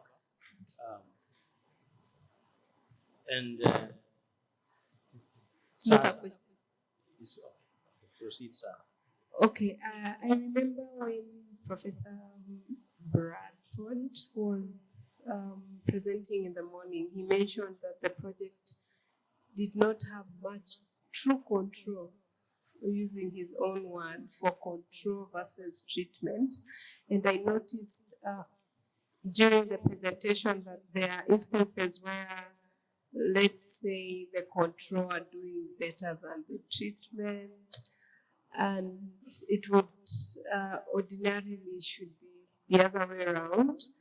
So there could be an instance of contamination, meaning that the control had interaction with the treatment. I'm just wondering to what degree, if the project then went ahead to check out or identify the possibility of contamination and to what degree contamination may have happened. Yeah, thanks. Thanks, Sarah. That's a methodological question. I believe Mercy will tell you. So I would request that we hold on and then they respond to these ones. And then we go for lunch and come back and continue. Because we also have farmers here who will also talk based on their experiences or with this information and advice from Sumas. Okay, thank you so much for those very important questions. I'll do some ones that I can, and then my colleague Lillian will do some. It's always easier to start from the last. So just had them. The issue of contamination. Yes, because we did not design this with Lillian talked about close collaboration with the designers and implementers. We were not able to choose our control well. That would have been maybe in form of randomized control, randomized control treatment, and things like that. But what we did is that we have selected the EIV approach, the instrument variable approach. And in that one, you saw that there was non-compliance. In your case, you're suggesting that in the control, we could have had farmers who also received. So what we have done, we've used, and remember we went to the field and verified those verifying questions, whether someone received their growth advisories and whether they were from CALRO. So we're dealing with this subset of farmers who, only those who received growth advisories. And this is whether they are from the treatment area or control. Using farmers. So the treatment is for farmers who actually received agro-weather advisories. So whether they are, so in the earlier idea about the treatment and control, in this case, in this method we have used, the treatment is still receive agro-weather advisories. So that is well taken care of in that non-compliance, the model that allows for non-compliance in the instrument variable approach. I talked about, maybe address some of the issues that the CDA from West Pokot has raised, and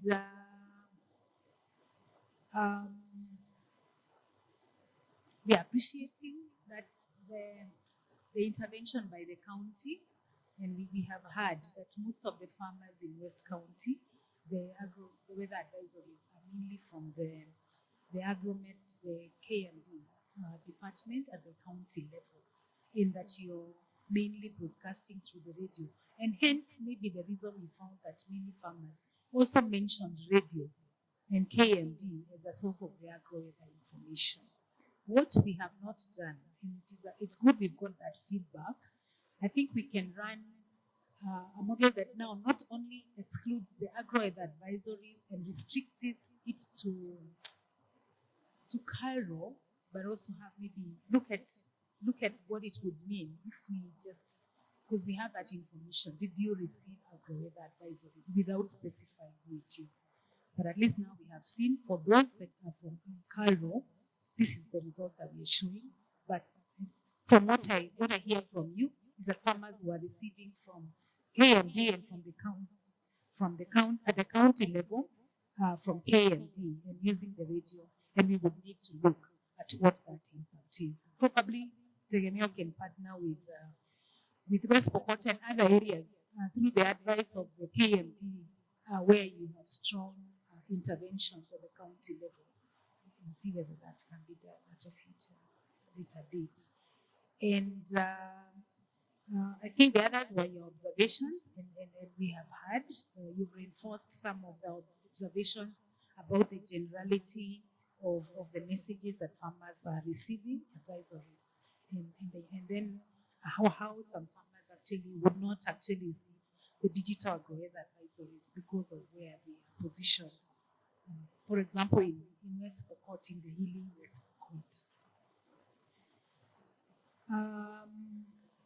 And I think your intervention also speaks to what Scholastic from KMB is suggesting, that we need to look also in continuing in further studies, further work. We can work closely with KMD, the county where you're intervening. Probably KMD and Tegemeo can partner to see how those resources for that kind of study would come from. Thank you so much, Mr. Migiro.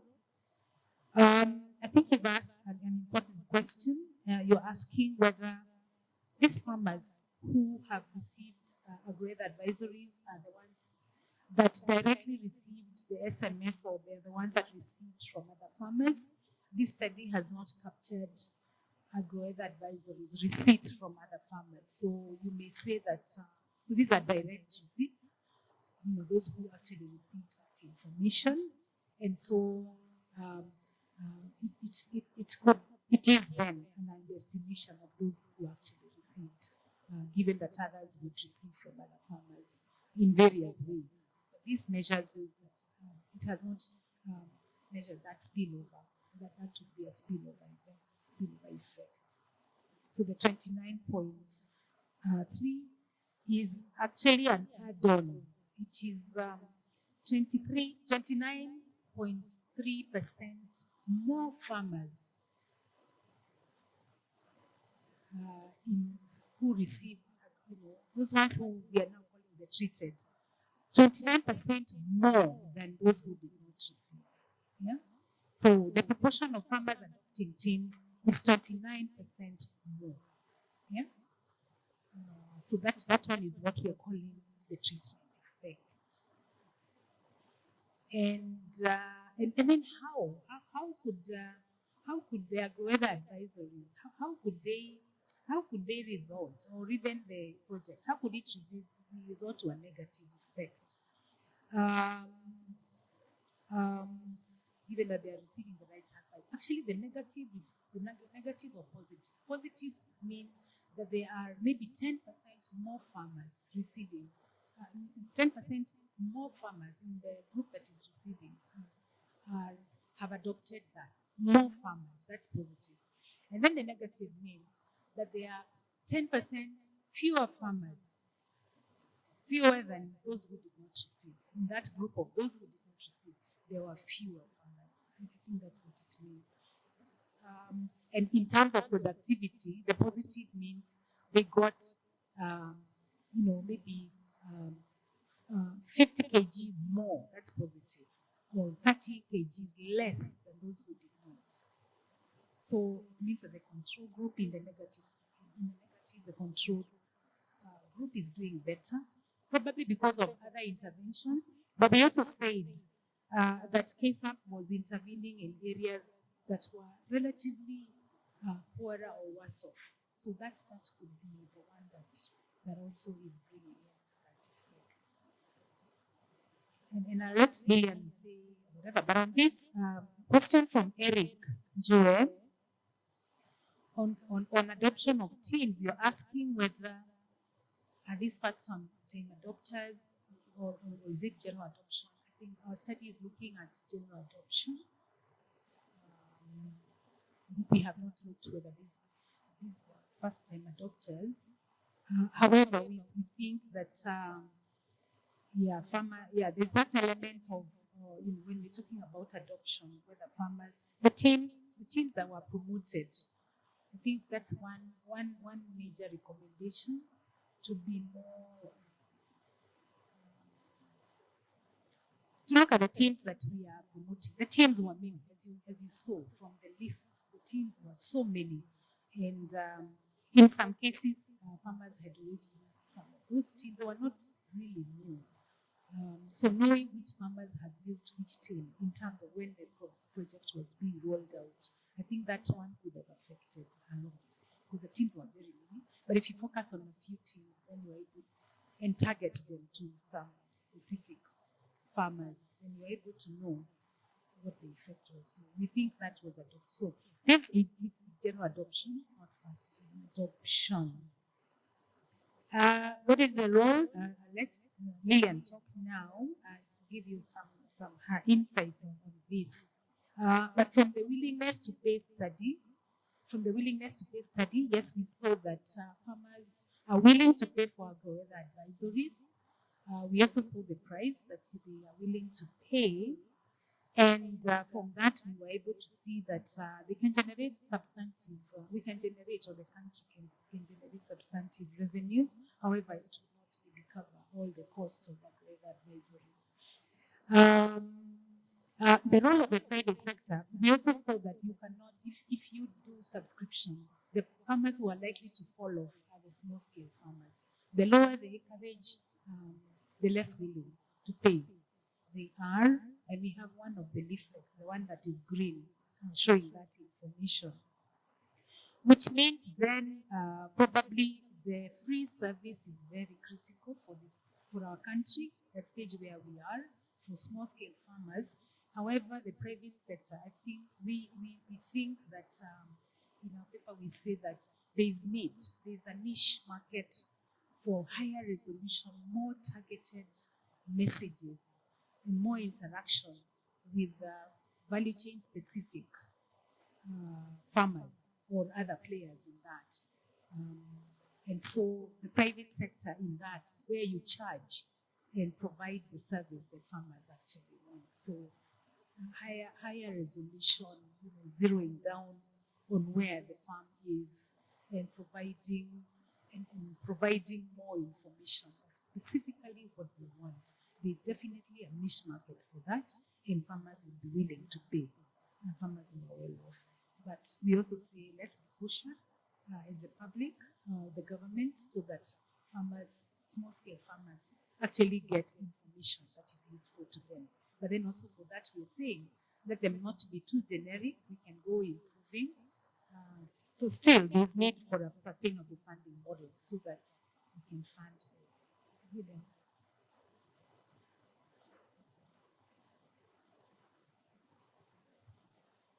Thank you. Yeah, perhaps only reflect on the question that Mercy was just answering last on the sustainability of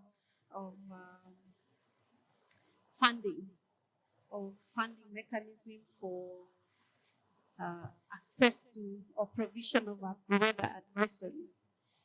Yes, it's good to note that Eric mentioned that there is potential for scalability. But what we've seen in the past, most of the information on weather advisories has been from pilot projects, startups trying to see whether this will work.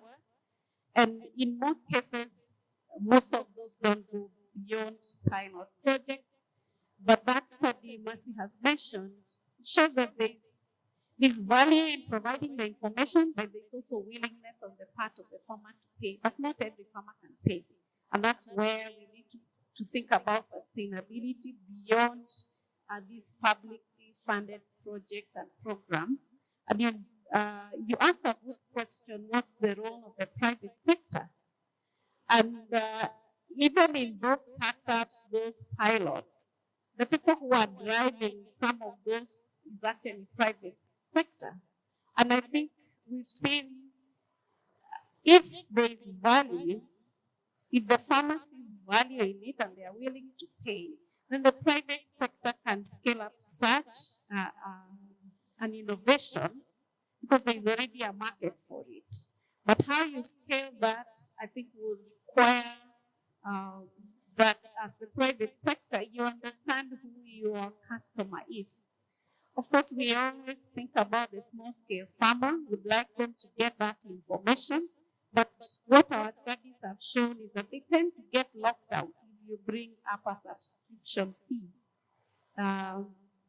Those who have lower acreages, those who are perhaps focusing on food crops are not likely to be paying for that service. So there is need to think through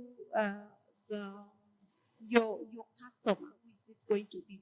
But that void, that gap needs to be filled by the private sector that sees a business case, because we think there is value in providing that information to the farmer, and we already see that there is demand for that and willingness to pay.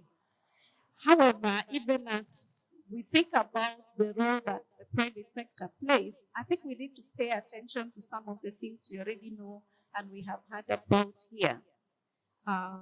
You mentioned about the dynamics in the provision of that information. We are now moving from SMS, we've gone to IVR, and now you say we are going to AI.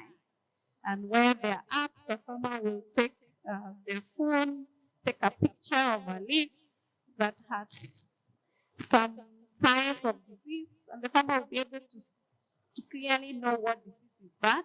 In some cases, you even get information on what product you need to use. Even if you don't get all that, you know what the disease affecting your crop is, and now you can go with that information to get the right treatment for it. However, when those dynamics are happening, moving from SMS, IVR, AI, smartphones, we need to remember that these small-scale farmers, some of them, as we've heard, are not literate, or their literacy levels are very low. They may not benefit from that kind of technology. So we still need to think, even as private sector, how do we reach this group?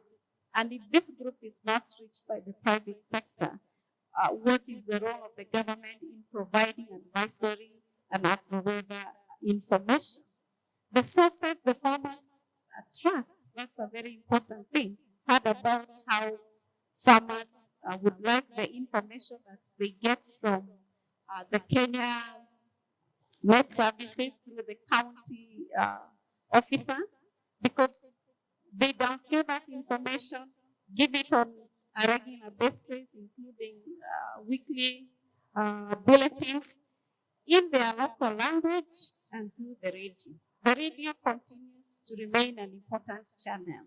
So what I'm trying to say is that as we think about all these dynamics, which are good because we are using technology more, digital services more, we must be careful that we are not leaving a segment of farmers behind. But yes, there is a big potential for the private sector to invest in what farmers value and take it to scale. Thank you.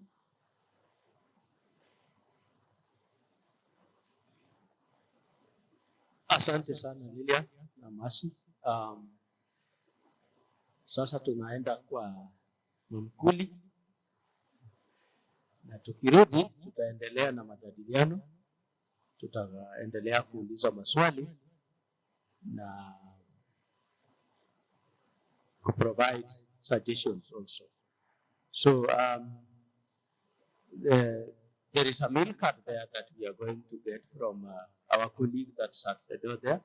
Just pass as we go down. Unachukua mail card alafu unaenda nayo chini.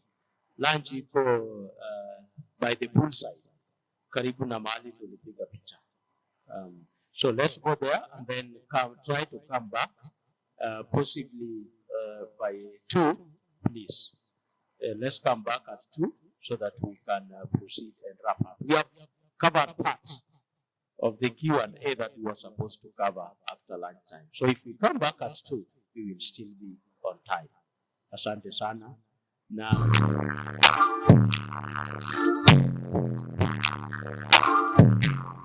Holy Father, we are grateful that you have provided for our food this lunchtime.